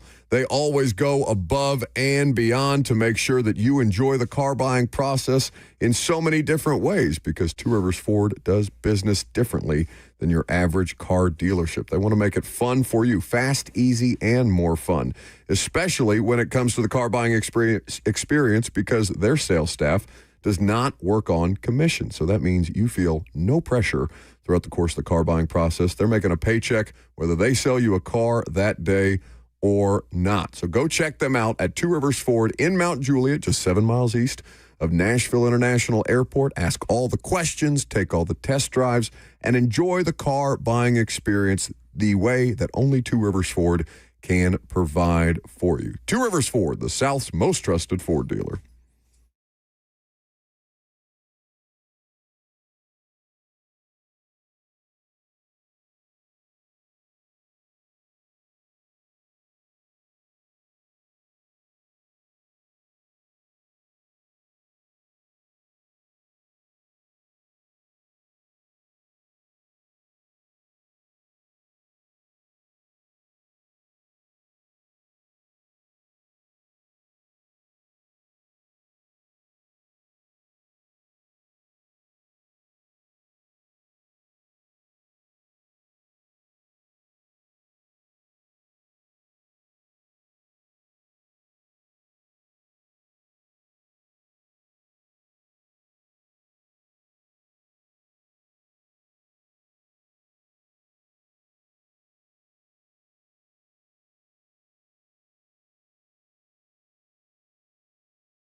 Oh, welcome back to the show. Fueled by Hattie B's Hot Chicken, the best hot chicken in the world. So we've sent Lucas away. We've sent him to the shadows. He's going to go do some soccer journalism. Guess he's got a game. When did he say his Barbie-themed game was? Saturday? That sounds right. They typically play on Saturdays. We're just as bad as he is. Nothing. We did not listen to a word he said about that actual soccer game because you and I instantly went into ChatGPT. What can you give us about the Barbie movie? We didn't hear a word he said about it besides Barbie. Well, okay. But like we're all guilty of this to some extent, right? As a show where as soon as one of us brings up something that the other one doesn't care about, the other two immediately check out and then just start trying to do their own version of the show. Yeah. Yeah. I don't want to say that I don't care at all about soccer. You only care about soccer if we are going to get. Does soccer have halftime? Yes. Okay, halftime shots in the stores or what have you. I did famously throw up in a trash can in Geodis the last time we did that. Which I was impressed. I was impressed you even stuck your head in there. Closest to trash you've ever been. That's not true. I'm not that far away from you. You pick it up every weekend. I thought that's what you were going to say, not throw me under the bus. Oh, no. What happened, buddy? I don't know. Have fun doing the show until 11:39. It's only an hour and a half left. We can do it. We can get through this together. No. So let's talk a little bit about free agent strategy here for the Tennessee Titans, because like Lucas mentioned earlier, this is really our last opportunity to strategize or to think about the directions that they might go in free agency at this point in time. So, as far as the biggest need goes in free agency, let's start there. The biggest need in free agency, not the biggest need overall, because I think we have consistently landed upon the idea that edge is the thing that this team needs the most. Does Jermaine Johnson lessen that a little bit? Does it take the edge off just a hair?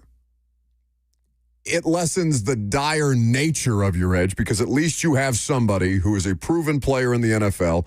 We'll see what he looks like 2 years removed from the Achilles tear. That feels like a sweet spot, especially for a guy in a contract year where he's not going to cost you a ton of money. You don't have to pay him. You let him prove his worth in a defense that he knows, with a coach that believes in him. But you always need additional fortification there. So, as far as the free agent market goes, I almost think that a veteran center supersedes their need for free agent edge help. I would not be opposed to Trey Hendrickson, depending on the length of a deal that he would be looking for if he was interested in playing in a state with no income tax. I'm looking more at the edge free agency now as one-year deals, mercenary type situation. If you can get Jihad Ward back to be an additional depth piece, I'd be completely comfortable with that. There are other names that are less familiar to Titans fans out there as well. I don't think they're going to be in the Cam Jordan business. I wouldn't be opposed to them being in the Cam Jordan business. That guy feels like he's going to ring chase, though, and this is not the place, at least in 2026. Maybe you get to that point next year, but let's have a realistic conversation about them right now. At this point, they are looking at another fourth-place finish in the AFC South because I think still, no matter what you think of C.J. Stroud and his major malfunctions, no matter what you think or who you think is going to play quarterback for the Colts next year, the Jags are the best team in the division. I think they're still squarely fourth among those teams, trying to claw their way up. Could they advance a spot? Sure, something could happen. I mean, I have no idea what Indy's going to do this year. So maybe you can get one over on Indy. But veteran center feels like the thing that I would be most comfortable with them having that big spend. If they're going to splurge, let it be on offensive line help for Cam Ward the way that it was last year. That was their big ticket item last year. Mike Borgonzi has continued to emphasize the need to build through the trenches, whether it be Linderbaum or McGovern. I know there are other options as well, but those are the two top ones, certainly the ones that will command the most money. That's kind of where I land on free agent, like top of need based on what's out there and available. I'm also good with like John Franklin Myers and all these other guys that we've talked about. I could go either way on Wandale Robinson. I don't disagree with you. I think I would also cite scarcity in the free agent market at center, where it's Tyler Linderbaum, it's Connor McGovern, it's Cade Mays. You had a shot at Tyler Biotish because the Commanders released him, which made him privy to go talk to teams ahead of free agency. He signed with the Chargers this morning on a 10 million AAV contract. So I wouldn't necessarily disagree with you, but maybe I would put a 1B and I would go corner. They don't necessarily, like you prefaced it by saying you wouldn't mind if they spent big on center. I would need them to spend big on 2 corners. If you're going to go out there and get Alontae Taylor, then you need to get a cornerback like Tariq Woolen to give them an outside presence so Alontae is more of an inside guy. But there are a plethora of corners in this draft, but I would want you to go and get some guys who have played in the league, understand it. You're not picking them up to speed. You have the tiniest, most insignificant amount of depth in Marcus Harris, where he is your nickel, but you would really like to upgrade that spot. And I know a lot of people yesterday, Blaine and Zach were having this conversation of, yeah, but we have Marcus Harris. Yeah, but we have Marcus Harris. What does that mean? It's not a bad thing for a guy like that who was was he a 6th-round pick or a 7th-round pick? Yeah, sixth round pick out of Cal. So it's not a bad thing for your depth to be relegated to depth. It's not bad for him to be in that position to learn from someone else who is probably a better player in that slot that he can learn from. You still have the guy for 3 years. It doesn't mean he's a nothing, but it also helps your depth concerns to have someone there. So it's not a total net negative if you sign a nickel that keeps Marcus Harris off the field. Yeah, I don't know what the Ravens equivalent of this is, but Titans fans will understand what I mean by your next LaShawn Sims, your next... Who else have they had? What was Breon Borders was a corner for them that had to play in a couple of games and held up well. And then, once he got an extended sample size, most recently, who was the guy that they had starting, that they pulled off the Colts practice squad? Had one solid year 2 years ago, then last year, kind of regressed back to the mean. I'm blanking on his name. I can see, is it Darrell Baker Jr.? Darrell Baker Jr., yeah. That would be Kerry Williams for the Ravens. Yeah. So late-round draft pick that ended up blossoming into something at the end of his rookie career and playing towards something meaningful. Those guys always end up playing somewhere in spot duty, and then a fan base will try to make them into something that they're not. And then all of a sudden, Ty Smith is out there starting against Ben Roethlisberger and the undefeated Pittsburgh Steelers in the COVID year, and Ben just keeps picking on Ty Smith over and over and over again on the first drive to the point where he gets benched after the first drive. Like, that's what typically becomes of those. You can never have enough corners and never have enough pass rushers. I'll do my best Coach Mack impression. So to have Marcus Harris there is not a bad thing. He's not a bad player. He's not a detriment. But I don't want him out there playing meaningful snaps. I just don't. He's not ready. And you could argue that the only way that he gets ready is if he gets meaningful experience. But I would still like more security there as you try and address your secondary. Now, the other thing that people will bring up is corners in free agency. And they are going to add a player at corner in free agency. They have no choice. They have Snead, they have Harris. I can't get rid of Snead fast enough. For some reason, he's still on the roster here. What their logic for that would be, nobody has given me a reasonable explanation other than they don't have anybody else, so they're not going to get rid of him yet. Okay, whatever. So you will have, but I don't want them spending big. I don't like the idea of spending big on corners. I love what the Chiefs are doing. Now, the Chiefs have Steve Spagnuolo. They have a scouting process at that position that, is almost fail-proof at this point in time, where they regularly and routinely draft, develop, but don't retain their cornerbacks because they are content to make do with the corners that they have. Who's the Knoll kid that they drafted in the 3rd round? I think his first name's Knoll. Jalen Knoll, he's a wide receiver. No. There's another one that they drafted, I want to say, in the 3rd round last year. So they have an option ready. I'm not saying that he's going to be the next Trent McDuffie or L'Jarius Sneed, but they have players there in place that are ready to move up in the pecking order. Titans don't have that, obviously. I want them to get into a mode where they are drafting cornerbacks and then let them go get paid elsewhere, because that is not a position that has a long shelf life. I don't want them paying for other people's cast-offs at that position specifically, like meaningful money.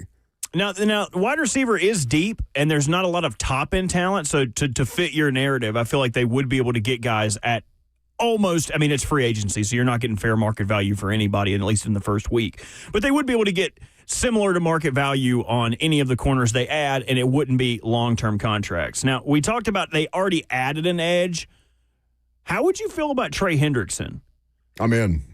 I'm so again, if he wants to be here on a 2-year deal, and you give him a substantial amount of guaranteed money, and maybe that's a situation like Cam Wake, and Cam Wake was way older. That first game he played was awesome. Oh, he was a 3 monster. sacks, 4 sacks? I think it was 2, because it was against the Browns, and it was the year that Odell and Jarvis Landry and Baker, people were talking about the Browns as Super Bowl contender. The Titans went up there to Cleveland and just kind of smoked them. It was close for a little while, but then they just eventually, like, Derek made big plays. AJ had a big catch. I think that was his first game. That would have been his first game of 2019. He had 2.5 and a safety. He was a monster. And then he did nothing. Well, I mean, he got hurt. But that guy did not want to be here. I remember trying to talk to Cam Wake a couple of times, and, like, that was a 37-year-old guy who did not want to be effed with, who hadn't eaten a slice of pizza in 15 years. Right, famously. And just wanted to go home, take his money and go home. And that's exactly what he did. Trey Hendrickson's market value on Spotrac is $25.4 million a year. So that would fit your 2-year, $50 million. He would be the best Titans pass rusher since. Oh, I mean, open to interpretation. I'm open to the audience on this one. His career has been better than Harold's. His career has been better than Arakpo's. He wouldn't be the standard that player played at their peak, nor is he playing at his peak. But I still think he would even if he came in this year, right now, I think. When's the last time they've even had it? Like, Derek Morgan was not that guy. I mean, Derek Morgan was a good and solid player, but he didn't lead the league in sacks. It's much less back-to-back years the way that Trey Hendrickson did. I know, again, the injury, he fell off a little bit last year. He is 31. He would not turn 32. I don't have his birthday in front of me, but I don't think he would turn 32 until after the season was over. Yeah, no, I'm in on Trey Hendrickson. I'm in on Veteran Center and free agency. Again, I want a cost-effective depth option at corner. Even if you got to draft young guys who are going to play right away, I'd rather have that than you trying to go out and getting your starting cornerback in free agency, much less 2 of them. I think it's the worst thing that Rand Carthon did, among several mistakes that ultimately got. Some people are saying Jason Babin, because Jason Babin had that one-off year here where he's just a monster. I love Babin, man. He signed with the Ravens, kind of like Wake did at the very end, and I was like, oh, yeah, Babin's going to be good. He didn't do anything. Did absolutely nothing. Well, you were fooled by the classic white guy with the tribal tattoo. God, dude. Those are the guys my mom What tribe do you belong to, Jason? Yeah, my mom loved those guys, man. Goldberg, anybody you can think of with tribal tats, my mom had a crush on. People are just in the chat naming fringe Titans corners. Love the name game. Janoris Jenkins. He wasn't fringe, though. They paid him to actually do stuff. I forgot about Jackrabbit. I think Buston put somebody in here I wanted to ask you about. It was like Valentino or something like that. Valentino Blake, the artist formerly known as, was it Antonio Blake? Anthony Blake? He changed his name. Who the hell is that? He wore 47, and he was terrible. And just know that he changed his name from whatever it was at the outset to Valentino. Antoine Blake. His picture on Pro Football Reference is incredible. Oh, he was very bad. He played in all 16 games, started 1. I know. I'm well aware of the long and reputable history of Valentino. Don't call him Antoine Blake.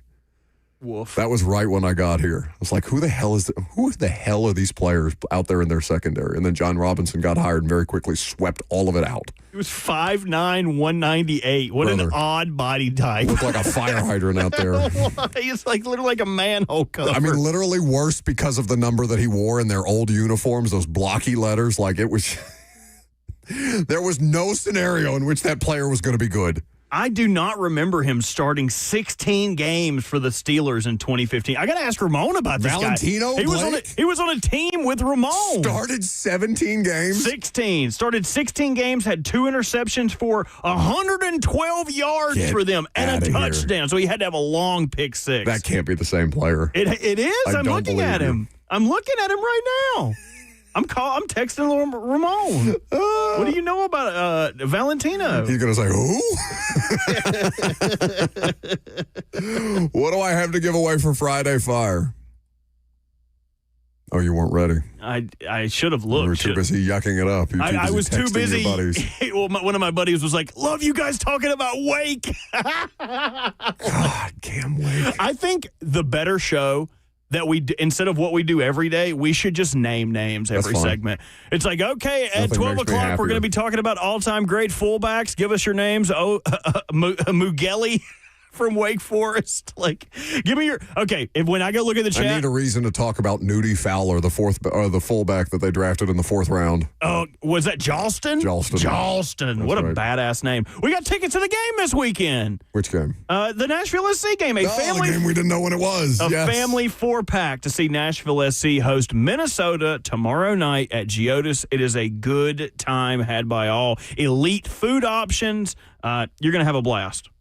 615-737-1045 is the number if you want to have the opportunity to win that family 4-pack. The only thing that you need to do is call in and tell us what your Friday Fire is, your moment of positivity, the thing that made you feel good this week. The best submission will win those tickets next.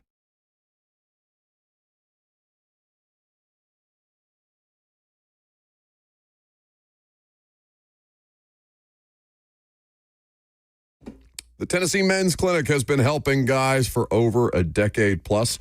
If performance issues are bogging you down, it's a normal thing as you start to get up there in age, as your body starts to change. And if you're noticing issues with ED or performance, your relationship, your confidence, even your career may have already been affected.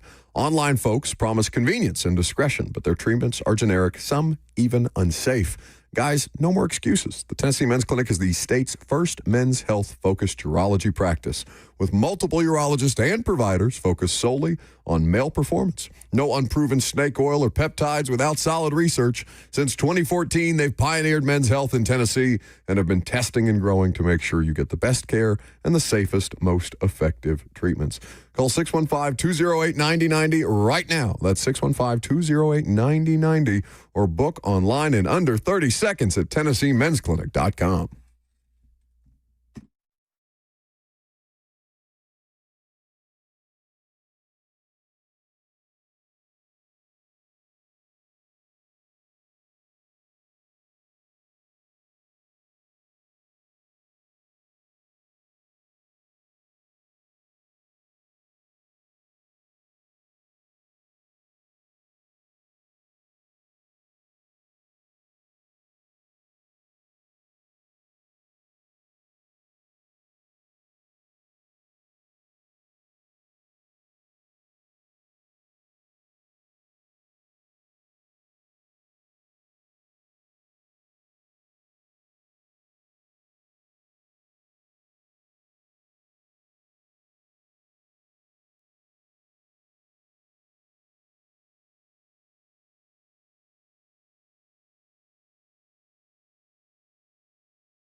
Yes, for the opportunity to win a family 4-pack to Saturday's Nashville SC game. 615-737-1045 is the number.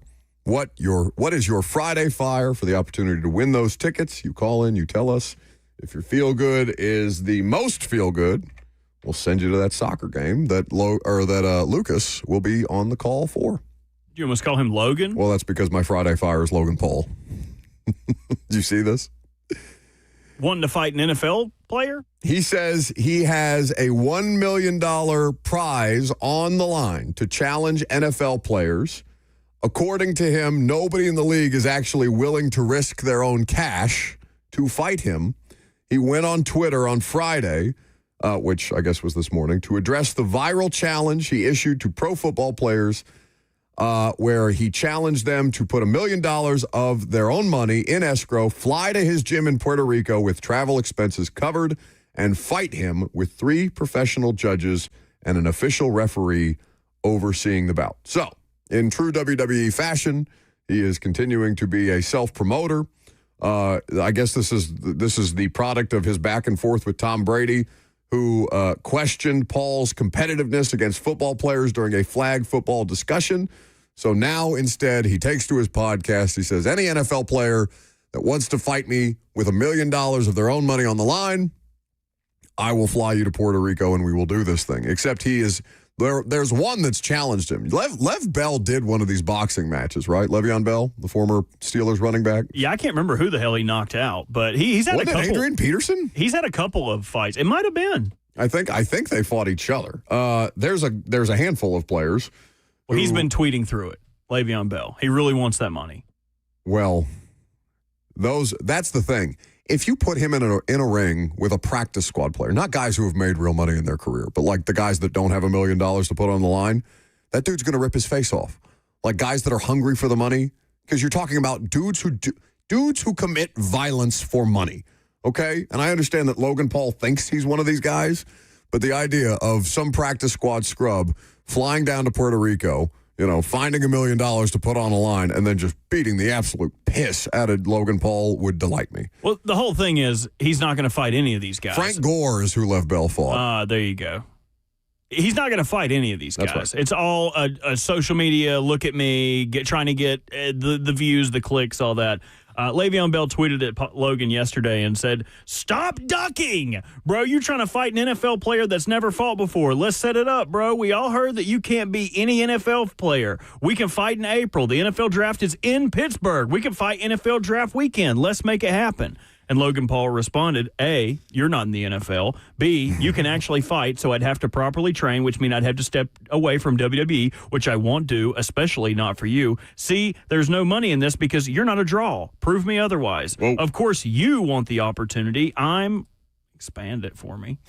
I'm a gold mine for retirees like you, but GG, which good game if you're unfamiliar with the lingo. Okay. The lexicon of the children's. So, yes, I would just like somebody to punch one of the Paul brothers in the face, because the last time a Paul brother got punched in the face by somebody who actually knows how to punch, he got his jaw broke, and that delights me. My Friday fire is, have you seen this, the McDonald's CEO trying the big arch? Have I seen this? He takes Looks like me eating at McDonald's. You remember Squidward the first time he ate a Krabby Patty and he sticks his teeth out and just takes the littlest pink off of it? That was the kind of bite he took. Well, every other CEO has come out and are just taking big old honking bites of their burgers. Or I saw the Taco Bell CEO did one. Some place called A&W. Have you ever heard of A&W? Yeah, it's the root beer is what they're most famous for. Yeah, I know the root beer. I didn't know that it was like an actual restaurant chain. In Canada, they are huge. When I went to Toronto, A&Ws are everywhere. You can get poutine fries there. I don't know. I think it's a northern thing as well. But my Friday fire is the fact that we're still petty in corporate America. Amen, brother. Everyone else can still go in there and get their licks in on Big McDonald's and get some pub off of it. But my Friday Fire, more than that, is I would like to tell Hattie B's that I would like to do a sampling of their chicken sandwich in the same way that the CEO did. Call Nick? I'll call Nick right now. I will give it its just desserts. Let's say that. I will give it the gusto, the je ne sais quoi that video would need. I promise you that I would not take a little pink bite of that sandwich. Also, the McDonald's CEO referring to the product. I thought the A&W CEO was funny when he said, yes, this product that we like to refer to as a cheeseburger. Yeah. It's just, I don't even know who thought that was a good guy, like a good idea. That dude is probably so removed from reality and is more in the, how do we get these fat people to buy our food? How do we get people to, whoever thought that him eating that burger was going to be a good idea is a moron. Well, I mean, theoretically, it's gotten some run from McDonald's because it went everywhere. Just gave everyone else run as well. All right. Well, the runs, not run. 615-737-1045 is the number. Let's start with Alex in Nolensville. Hello? Hello. Hey, first-time caller. So my Friday Fire, I'm a public adjuster. Not a lot of people in the South know what that is. I drive around and help policyholders when they experience damage at their homes and their businesses. But this Friday, I just seen the power of community in Nashville and really neighbors. You know, when somebody was just at a fire, lost their home, and people willing to uplift, to support their neighbors is something that you just don't hear in the news, right? News shows bad stuff, but good things happen every day. So I'm just thankful that here in America, we still have neighbors that are willing to help each other when there's dark days. Are you local, or did you come into town to do the adjusting? No, I'm local. I'm originally from St. Louis, lived here for 8 years, and been doing public adjusting for about 1.5. Well, that's a lovely sentiment. Thank you for the call. Remember to stay on hold for the opportunity to win those tickets. Yeah, I mean, we didn't talk about it. I forgot to set a reminder for myself, but the tornado, the March 2020 tornado, the 6-year anniversary was earlier this week, and that was that moment for me because my neighborhood got hit hard by the tornado. I actually reached out to the Titans. The Titans sent the entire roster, the coaching staff, the front office, to come help my neighborhood out, pick up things in North Nashville, food trucks, all manner of different things. It was a really cool thing of Mike Vrabel and John Robinson and Ben Jones and Kevin Byard. Like, I've got a lot of love for that group because of that specific situation. And then a week later, COVID hit. It's crazy. Brandon is in Westmoreland. Hey, good morning, guys. So Friday Fire is being a Titans fan, 100%. Really excited about this coming up season and free agency, but also realizing this time next year we'll be in the same boat. So there's you some Friday Fire. The management or the ownership's not changed. So that's the Friday Fire for me. Wait, why is that a good thing? I don't necessarily think it's a good thing. I guess fire, in my opinion, is a bad thing. I don't know. I'm throwing out a little, I guess, of my hot fire, realizing that until we do something with the management. Okay, very good. You just completely misunderstood the assignment, but we do appreciate the call. It's okay. We'll give him a C for doing it out. He filled his name out. No, he gets a hang up. No. I literally said the good thing that happened to you this week, and he said, I'm a Titans fan, and I want our entire management team fired. We still appreciate you playing the game with us. We got one more. Oh, he already got something this week. Get out of here. Nah, let him do it. This is Friday Fire worthy. He doesn't have to win, but let him say his piece. All right, Scoob. Hey, Buck, how y'all doing? We're good. Thanks for calling, buddy. Yes, sir. No, my Friday Fire goes to the ticket reps and the Titans, man. I guess they seen my post about my helmet, and they did something that was pretty awesome. I received a signed Cam Ward jersey yesterday in the mail, so that's my Friday Fire. I don't have to win the tickets. I just wanted to spread the love and say that the Titans are the best organization in the NFL, in my opinion, and that's my Friday Fire. Well, that is a really nice thing of them to do, honestly. I give them a lot of, deserved crap.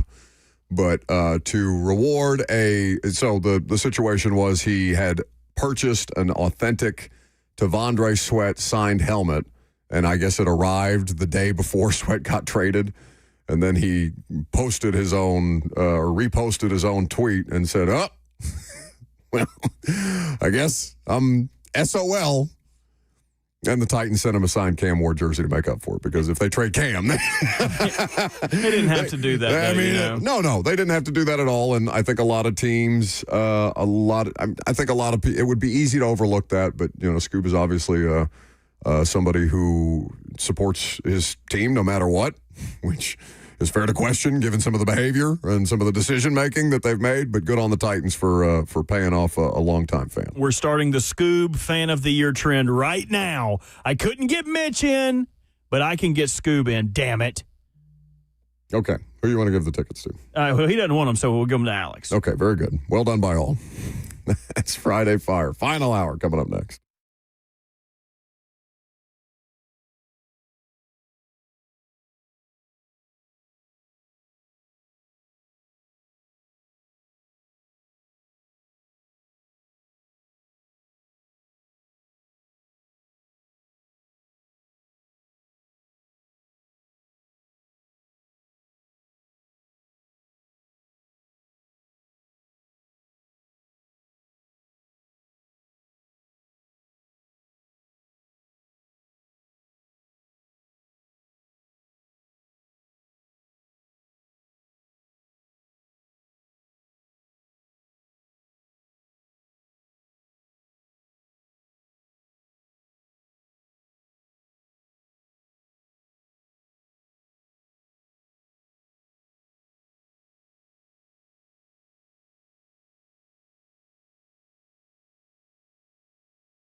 12:04. Good afternoon from the Circus Sports at the Mint Kentucky Down Studios. I am Robert Walsh. The SEC Women's Tournament continued last night, and Tennessee went one and done with a 76-64 loss in Greenville, marking a 7th straight loss to end the season. It's the first time since 2017 Tennessee has gone one and done in the tournament, and its longest stretch of losses in over 5 decades for the Lady Vols. Vanderbilt begins its SEC tournament journey as the 2 seed today, taking on Ole Miss with a 5 p.m. tip-off. The Nashville Predators bounce back to beat the Bruins 6-3 on Thursday at Bridgestone Arena. The NHL trade deadline is coming up today at 2 p.m. Nashville has made multiple moves throughout the week. In NFL news, the Texans are re-signing 31-year-old pass rusher Danielle Hunter on a 1-year deal, $40 million fully guaranteed. And Nashville Soccer Club is back home tomorrow, hosting Minnesota United at Geodis Park. Kickoff is at 7:30. Pre-game coverage on the Zone starts at 7. For all your foundation repair and your waterproofing needs, you got to go to USSTN.com. Breaking news at once in your home for the Titans and the Vols. This is 104.5.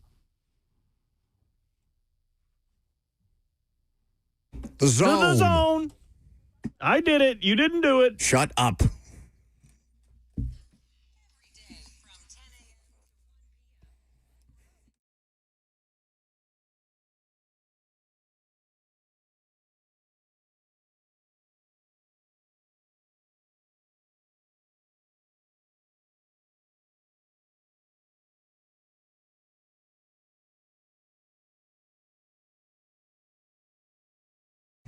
Last hour of the week for us, in any case.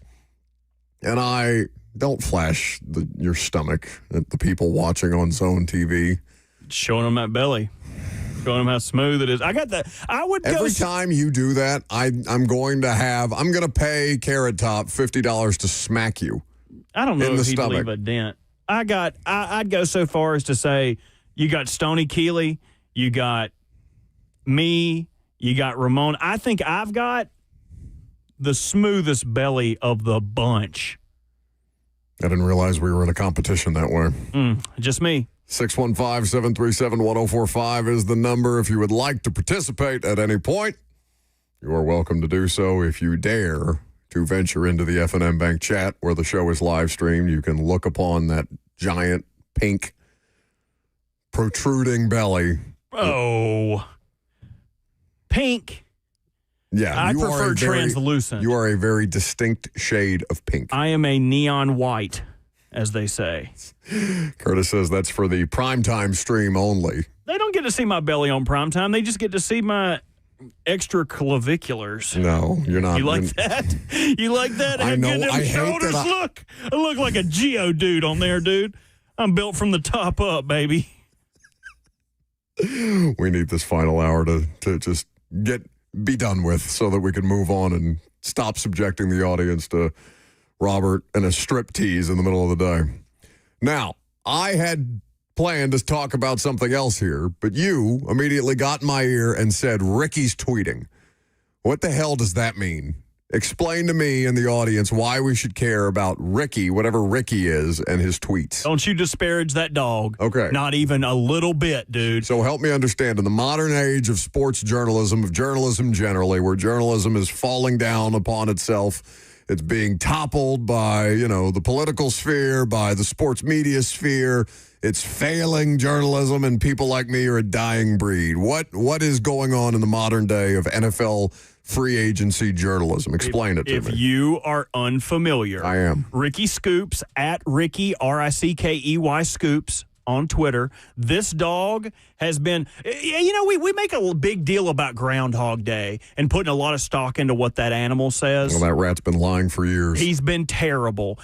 Ricky is the antithesis of what the groundhog is, where, 34% of his predictions come true. Ooh. Last year, Ricky Scoops had the Micah Parsons trade, and he had the destination a month before it happened. He had the Aiden Hutchinson's extension, like maybe 6 months before it happened. Today, after not tweeting since January 17th, where he correctly reported come on, that Kevin Stefanski would be the next head coach of the Falcons. Correct.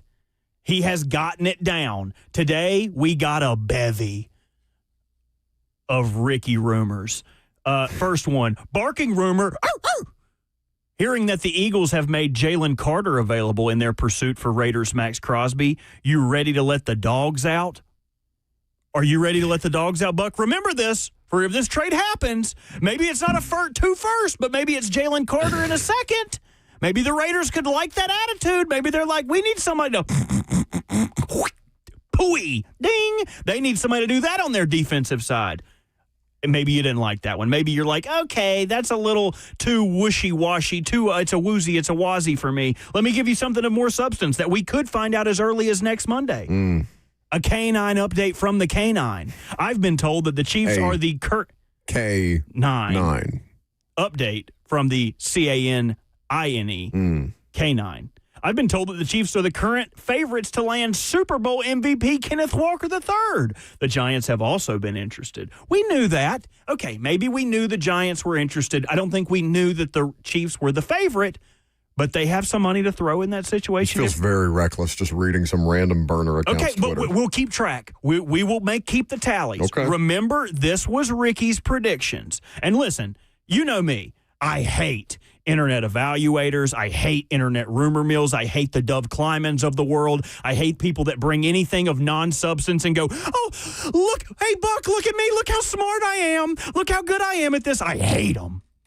I love this dog. This dog has got what it takes. And I'll give you another one. Okay. Been a great month for the Patriots, in quotations, not a political tweet. And been a great month for Patriots. Not for the Patriots. Not a political tweet. I didn't know you were stenographering me over there, just writing down everything I say, waiting for me to slip up. The spirit should continue as the Patriots are going to throw a bag at Alec Pierce.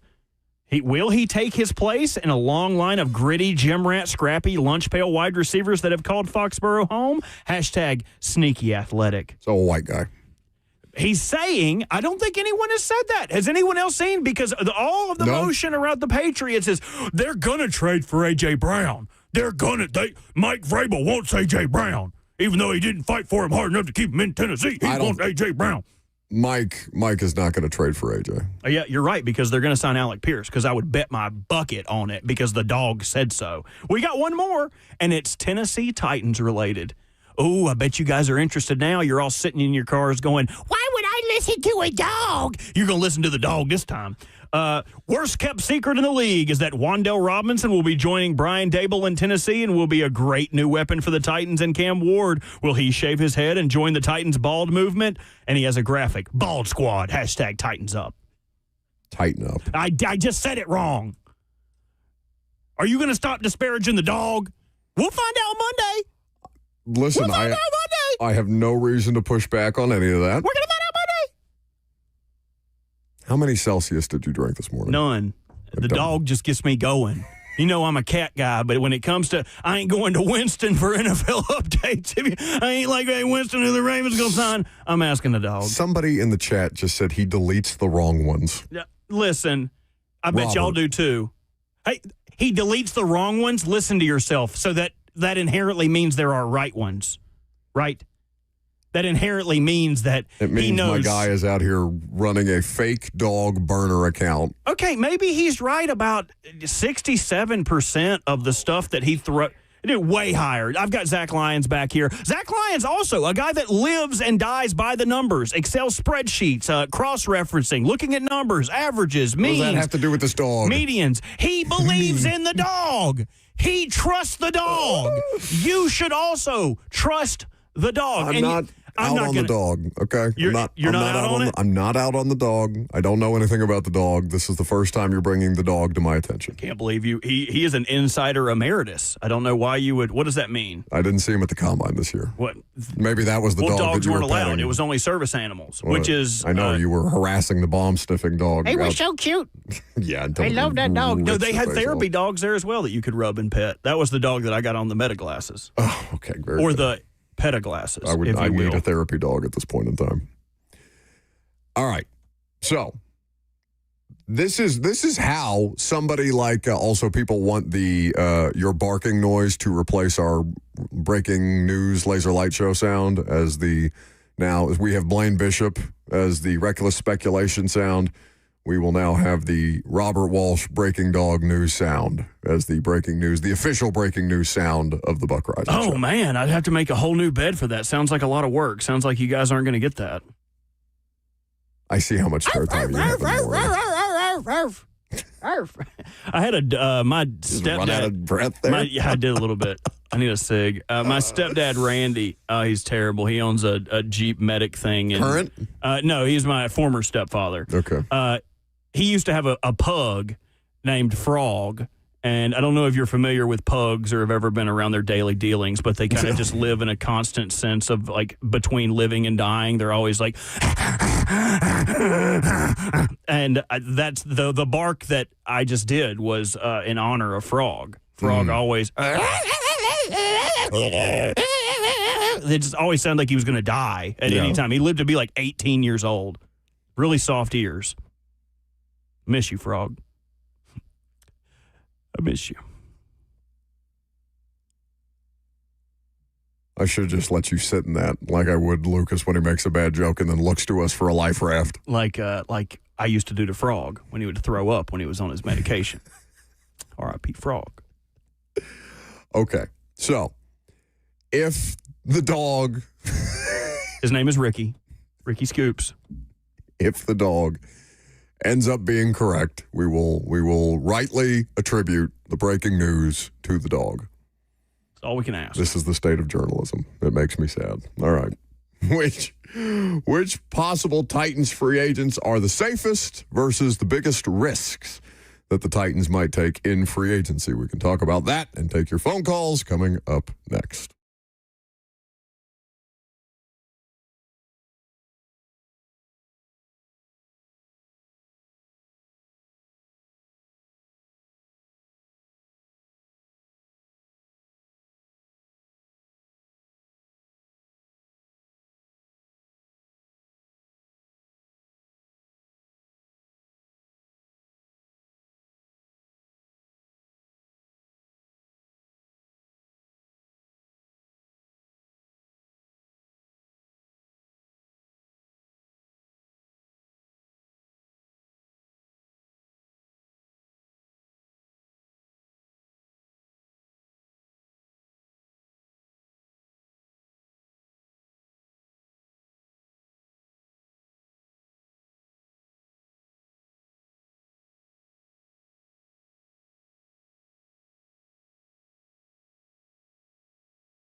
Welcome back to the show, fueled by Hattie B's Hot Chicken. The best hot chicken in the world, 615-737-1045. That's the number if you want to get involved. Robert's getting down on a jewel back there in the production studio. What is it? We were making jokes all morning on Fox about is 7:22 a.m. too early in the morning for Fitzy and I to take an edible and finish the rest of the national radio show. I ain't hitting nothing back here but the dang. How quickly board. Ross scurried out of there like the vermin that he is. Ain't nobody in here with me. Ain't no problem. No, it's just a floating mustache with a hat on. Ain't nobody. That guy got a good head of hair. Also, Ramon called me, rightfully so, to debate the merit of whose belly is better. And you know what? I was wrong. I should not have tried to divide us. We all know who got the best belly, and it's not going to be something that is divisive between us. That's for us to know. Love you, Mom. And that man got a great belly. He texted us in the middle of that segment, and my only response was, why are you listening to this garbage in the middle of a Friday afternoon when it's 80 degrees and you're done with work for the day? He trying to get the scoop. God bless him. He is trying to get the scoop. Thank you for supporting us, friend. You really have no business doing it, but we do appreciate it. So, high risk, high reward situations in free agency. What would you consider a reward or a risk worth taking for the Titans as they get ready to journey into this free agent situation together? Now, I happen to think that they are not going to be great risk takers. Like, for example, Wan'Dale Robinson to me is not a great risk. So maybe he ends up being their big ticket item. Maybe he ends up being their Dan Moore this offseason. That to me is not a great risk. It becomes more riskier in future seasons if you do not have Dable or somebody on Dable's current staff that ends up staying with the Titans to be an offensive coordinator long term. I also, you know, what I came away with after the combine, I was talking to an NFL coach about this. I can't remember what night it was. Was I there? No. Okay, it was Wednesday. Okay. I have notes. Robert got to talk to an NFL coach on Thursday. He had a great time. It was awesome. Yeah, I know. You were harassing him while he was showing He loved it. Film cut-ups. He loved it. Anyway. So I was talking to a coach about Dable and the idea that this particular coach who knows Brian Dable well and knows members of the current Titans or former Giant staff to now current Titans offensive staff, he thinks that Brian Dable's going to basically be on a rehab assignment because of the stink that is following Brian Dable from the way that the Jackson Dart concussion situation was handled. That there's, he may well have gotten a head coaching offer this year, but that there is cause for concern in the league about the way that that went down. Now, I don't remember the exact details. I don't remember what week it was, but I know he was fired very soon thereafter, and that the league levied a huge fine against the Giants for Brian Dable busting into the medical tent in a moment of desperation. I'd call it desperation, but in a moment of angst, and saying, how long is it going to take before Dart's ready to play, while Dart was being evaluated for concussion, which is a big no-no. Big no-no. And the thing that I don't think Titans fans realize, and that they might realize at some point, is that this dude's a hothead, okay? He knows how to handle the media in a press conference setting. He's a former head coach. He's been around the league a long time. By the way, Bill's releasing Curtis Samuel. So DJ Moore out, Curtis Samuel in. Well, hold on. It wasn't just him, neither. Who else? Teron Johnson. Corner? Correct. Okay. He's been there his entire career. I think 8 years he's been in Buffalo. Was a little hurt last year, but still an average to above average starter at cornerback. So anyway, I think that you may end up having Dable for more than just a season because he's going to have to do some career rehabilitation here, okay? And that the situation with the concussion protocol violation may follow him and is currently something that comes up when you're considering hiring Brian Dable as your next head coach. So just a little something to keep in mind, which would work to the benefit of Titans fans if Brian here for a season or two. Anyway, So Wan'Dale Robinson, to me, that's not a high-risk proposition. Yeah, I mean, it's going to cost money. It's going to cost you more than Calvin Ridley makes, for example. But he does something that's very specific to that scheme. He would be somebody, it would be a better version of what Tyler Boyd was supposed to be for Will Levis. Remember that? What a fun time that was. Tyler Boyd, who did absolutely nothing here, and was supposed to help ingratiate Will Levis and the rest of the offensive players into Brian Callahan's system.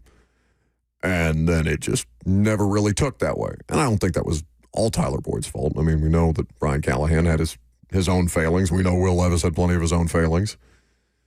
But Tyler Boyd was supposed to streamline the process. Wan'Dale Robinson is a higher-end version of that. Will it work? I have no idea. But I understand it in principle.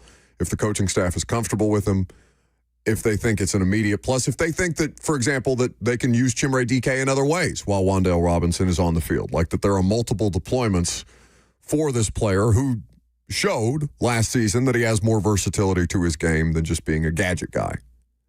Now, where I could see this becoming not a safe option is if the bidding war that has been alluded to between the Titans and the Giants becomes to a reality. Not interested in a bidding war. If you start getting price hiked on Wan'Dale Robinson, I'm good. Figure it out elsewhere. The other thing that would be the length of the contract. So in my mind, Wan'Dale Robinson is a 3-year guy. You sign him for 3 years. You give him a year and a half of guaranteed money. That way you can cut bait in year 2 and save something if you have to. If you find out he's not a scheme fit or not the player you thought he was, you could move on from him in the last year in an old maid style contract. But if it becomes a 4-year and you have to guarantee the first 2 years, that's where it starts to be a little questionable to me, where you could get caught with your pants down with a player that may not fit something where, and you alluded to this, if Dable leaves after 1 year. And I think the thing about the Titans in their current state is that you're probably, like, the bidding war may not just be for average annual value, right? It might be for years. That's the thing that you have to take into consideration. Because they got Calvin Ridley at the last, at the 11th hour because Calvin Ridley wanted security. And so they gave Calvin Ridley a 4-year deal with substantial guaranteed money that was really a 2-year deal that they can get out from under this offseason if they wanted to with minimal dead cap hit.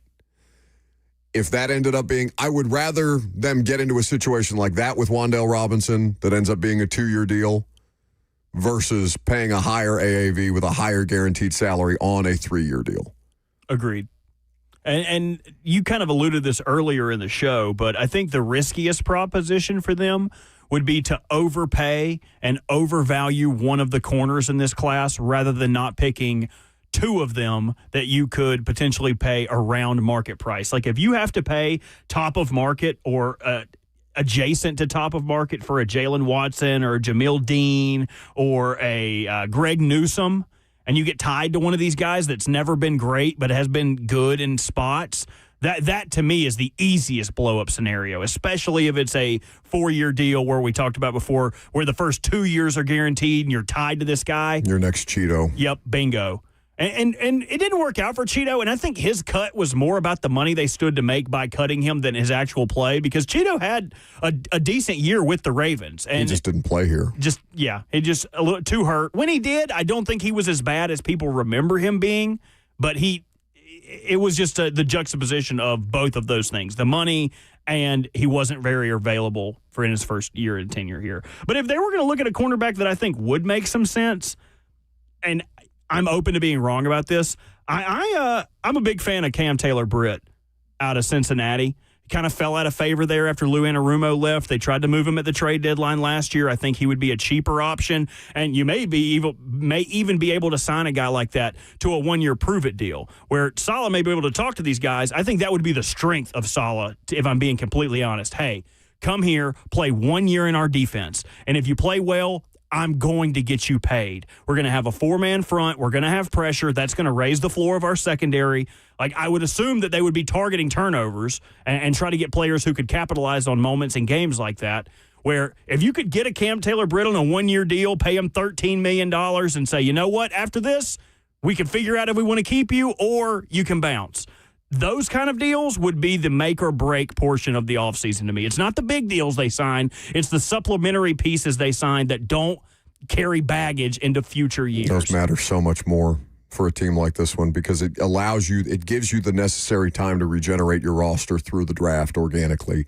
And you can plug your holes here and there in meaningful ways with players that are not going to be attached to you in the long term. It's a little bit of a mercenary approach, but that's where I want that. That's where I want them every year in free agency. I don't want them big game hunting unless they finally get to a point where they are, it's the difference between them winning a division and then making a meaningful playoff run that gives them a chance at a Super Bowl. Like, if they ever get to a point where they can go all in on a player, at that point, I'm good with the big contract at the top of whatever position we're talking about, wide receiver, running back, in free agency, defensive end, defensive tackle that's not on the roster, whatever that looks like in some hypothetical future where the Titans are not one of the worst teams in football anymore.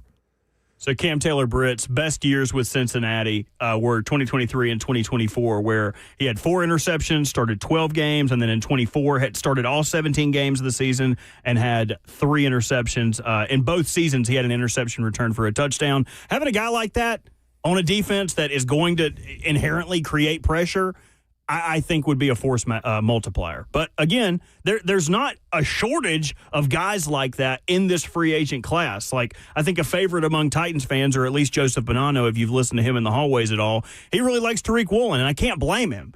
But a guy like that, sure, he's big, he's long, he's physical, but is susceptible to double moves, susceptible to getting beat over top. If you give a guy like that a lot of money, it got very, very visibly in the playoffs. I would almost rather them avoid the boom or bust guys like, if we can fix him, he would be this, but you're not signing him to that kind of contract where it would show any kind of improvement to your cap space or your situation moving into next year. If he's good, you're going to have to pay him again. If he's not, you're stuck with a crappy player. Like, I would rather go for a high floor player. Lions are releasing Taylor Decker, longtime left tackle. Oh, wow. He said earlier this offseason that he was not retiring and intended to play. I thought that the Lions would be a candidate to move up for a tackle that they could kind of bench for a year and then take his spot. But that's interesting. So a veteran left tackle, I'd have to look at his longevity concerns. If he's played a lot of games, missed a lot of games. He has played a lot of football. And I think he did have a bit of an injury situation. I think he's had a little bit of an injury situation the last couple of years. He started double-digit games since 2022. He only played in 9 games and started all of them in 21. But since then, in 22, started 17 games. 23 started 15 games. 24 and 25 started 14 games. So only missing 2 or 3 games each season for a guy that is going to be 33 this year. Speaking of 33-year-olds, that's another high-risk variance that I don't think I'd be interested in seeing the Titans take is Mike Evans. Like, that has more bad potential than it does good potential. God, but it'd be so cool. No, Robert. Oh, it'd be so cool. Robert, it was, I promise you, having covered a bunch of these at this point, like, it was cool with Julio until it very much wasn't. Tell me about Johnny Manziel. Can you imagine training camp? Why don't you talk to Pavi about Johnny Manziel? No. He's seen Manziel more recently than Mike Evans probably has. I don't want to know about him now. I want to know about him then. What's the most debaucherous thing that he tried to get you to take part in? No. God, it would be so cool. He'd be so the only one that paid off in any meaningful way was Hop. In any meaningful way. And I cannot sign off, and they don't care what I think about these things unless we're ripping them because they listen to way too much sports radio over there. But I cannot advocate for them to sign Mike Evans. As much as I love Mike Evans as a player, as much as I respect Mike Evans as a player, I have seen them go down this path in far too many ways, and it blow up in their face in every way but one. And even then with Hop, it blew up because he benched himself in the Bills game before he got traded to the Chiefs. He didn't want to go. He didn't want to do it. He took his ball and went home. And home was Kansas City. And, an ass whipping in the Super Bowl, but at least Hop made the Super Bowl instead of being a part of whatever the hell this was. Mike, you don't want to go back home to Galveston. You don't want to go back to that terrible, trashy, toxic waste dump beach. Come here to us and go to Percy Priest to our toxic dump. You're a Ravens fan, and I don't root for the Titans. I don't root against them. I don't root for them. I don't care about the Titans. I want Mike Evans' big, long, strong ass to be at Titans training camp. Why, so you can talk to him? Yes, so I can say, hey, Mike, What was it? Mike.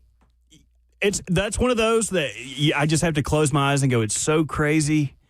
It just might work. No, it might not. No, let me be excited. It is almost a 100% guarantee that would be the thing, that if they did it again in their long history of doing that specific dumb thing, that it would blow up in their face again. Okay, let me paint a picture for you. Maybe this will make you kind of change your opinion on it. It's a game in Houston. They're down 6 points. They're on the 4-yard line. Wouldn't that be nice? Mike Evans is ISO'd to the top side with a bunch formation on the bottom, single back, adjacent to Cam. He takes the snap. He's looking like he's all over Stingley. His little short ass is about to get mossed. Cam throws the fade. Mike Evans catches it. Game over. Amy's so happy that she's decided to sell the team and she's never going to be mad again. Amy's going to give patience to everyone. Mike Evans caught that ball. Wouldn't that be awesome? Yeah, they did that when Will Levis beat the Texans a couple of years ago, and then they pooped themselves the rest of the season. Just don't look at the rest of the season. Just look Amy at had her little belt buckle thing. I think she had like an Oilers belt buckle on or something like that. I love Teron Davenport like a brother, but the think pieces that were written about that game after the fact, only for that team to go 3-14 the rest of the way, is one of the dumbest moments of my life covering this team that has had a lot of dumb moments. CJ Frazier had the back in the end last decade of what I was going to do. Mike Evans catches the ball. Then he's out for the year. Torn hamstring. Yeah, just a hamstring. Just like, he can't. It's Julio all over again. Week 1, Mike Evans, 2 touchdowns, 96 yards. Oh, this is great. God. Oh, injury report comes around. Mike is tired of playing here. Yeah, it turns out still sucks. Injury designation, tired of being here. Like, just give me one cool guy, please. I need it. Put one cool guy here. Obviously, Jeff Simmons would throat punch me if I ever grabbed him by the shoulders and shook him after something that he said, because, of course, I could not do that, and Jeff would eat me alive. But when he said that they couldn't handle success after getting just their asses whipped by Washington, and Jarvis Brownlee said the cold got to some guys when it was 55 degrees outside after they beat the Houston Texans and win one for Amy. Jesus. I don't want an exciting white. I want Mike Evans. Leave Alec Pierce to everyone else. No, I don't want Alec Pierce either. No, me neither. I'm with you. Your Get Mike exciting Evans. white is Mason Kinsey. You're finally with me. You get it. Mike Evans for the Titans. Let's go. Last call for phone calls next.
So we are continuing to get a stream of consciousness, NFL news dump, where Tom Pelissero about 40 seconds ago just put out Rashawn Gary's getting cut.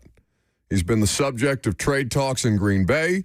He just put out a statement to announce that his time in Green Bay is over. He was due $19.5 million in 2026 with no guaranteed money left. So Green Bay going to, I don't even want to say trim the fat because he's a good player. But I would certainly be interested. Breaking sports news on 104.5 The Zone. Barking rumor. I don't know if you guys saw this, but Rashawn Gary getting released by the Packers. He's expected to save $19.5 million for them. His contract was not guaranteed.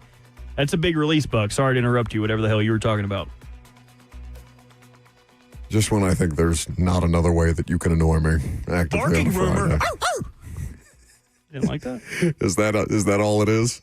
Yeah, I can double the barks. Would you like more barks? No, in that? I don't want any more barks. That's okay. Let's see what I can do. Okay, very good. I'm sure by the end of the segment you'll have something. Double that. Okay, let's give it a shot. Barking rumor.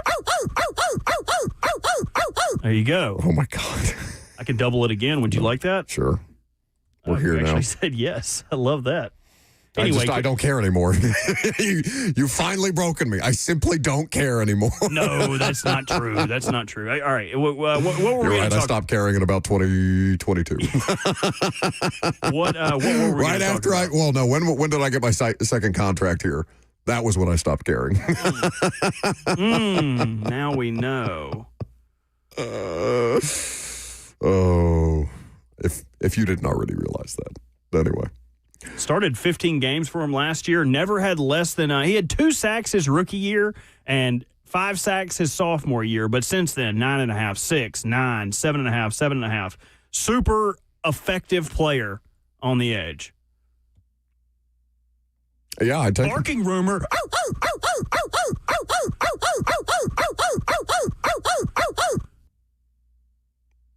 I would just let you do that for the rest of the segment. Just leave that on a loop. I would get up and leave. Just leave the barks on a loop. That's going to do it for us today, kids. No, don't do that. We've still got 8 minutes. We can make it work. We can get you there, buddy. Why don't we take some phone calls before I, go home and melt my face off with whatever's left in my edible drawer? Alvin is in Nashville. How y'all doing? Good. Better now that you're here. Hey, I have a question. I was wondering, what do y'all feel about us signing Wyatt Teller? Because if we bring Kevin Zeitler back out there, I think Mike Bugazzi going to go to jail for Alzheimer's. Send somebody out there with Alzheimer's. I'll hang up and listen. Okay, thank you for the call. Wyatt Teller 5 years ago would have been nice. Wyatt Teller's also kind of old. So is Zeitler, and Zeitler is old, but he was better at the end of the year. Like, I understand why people would look at the early Titans offensive line experience and not be interested in retaining. I mean, he's going to be, 37, Zeitler? He will be 30. He's 35 currently, so he'll turn 36. So he'll turn 36. So he's definitely towards the end, but if you can get him back for less than $9 million a year that you paid him last year, I would be comfortable with that, even if it's just as a situation for, we think Slater is an option at some point, but he's not ready yet. Or even if Slater's just a depth guy. Like, maybe that's all he is. And just for perspective, Wyatt Teller last year finished with a 62.2 overall grade. That was good for 40th out of 81 total ranked guards. He was 65th in pass blocking, 36th in run blocking. Kevin Zeitler, in the converse, was 74.5, which ranked 13th out of 81 guards. He finished pass blocking with 75.4, which was 9th out of 81, and he finished run blocking with 70.8, which was 20th out of 81. So not even comparable players as far as statistics are concerned. Wyatt Teller has a famous name in a league where not a lot of people know offensive guards. He's not been that player for several years. In fact, the whole Browns offensive line really took a dip here in the last couple of years. I haven't checked in on Jack Conklin in a while, but I know that experience. I mean, Conklin's missed a fair amount of time since he signed that big deal. What was that, all the way back in 2020, 6 years ago? Decker Decker is a left tackle. That's not something, because I saw somebody say, damn, go get Decker. Let's just not do the thing where you see a name and then you immediately want it. Like, there's a difference between some of the conversations that we're having here. Yeah, guys, let's be clear. Mike Evans is not in that box, though. Just because you see Mike Evans, you should get excited for that name. Well, you can do 5 more minutes on Mike Evans if you want to, because I forgot to do polls today. No. Buck. You used to get so perturbed at Lucas. Oh, so we're finally admitting that Lucas did the polls. No, you used to get so perturbed at Lucas when you forgot to do them. Finally. And now the truth comes out. No truth. Now they know that I am the one that does the polls, because I forget them all the time. For what it's worth, I think Rashawn Gary should shoot to the absolute tippy top of the Titans free agency board. That's just me, but I can't imagine him costing something so mind-numbingly more than what we talked about offering Trey Hendrickson. Like, if they're both $25 million a year, go sign Gary. Gary turns 29 in December. Like, it's not even fathomable to me. I think there have been better players released this week than are going to be in free agency. The talent level is much higher for the people that were released. For all the hand-wringing that we tend to do when, like, George Pickens gets tagged and, all these other players who teams or fan bases might be interested in when they look at the free agent top 100 lists that come out as soon as the season ends.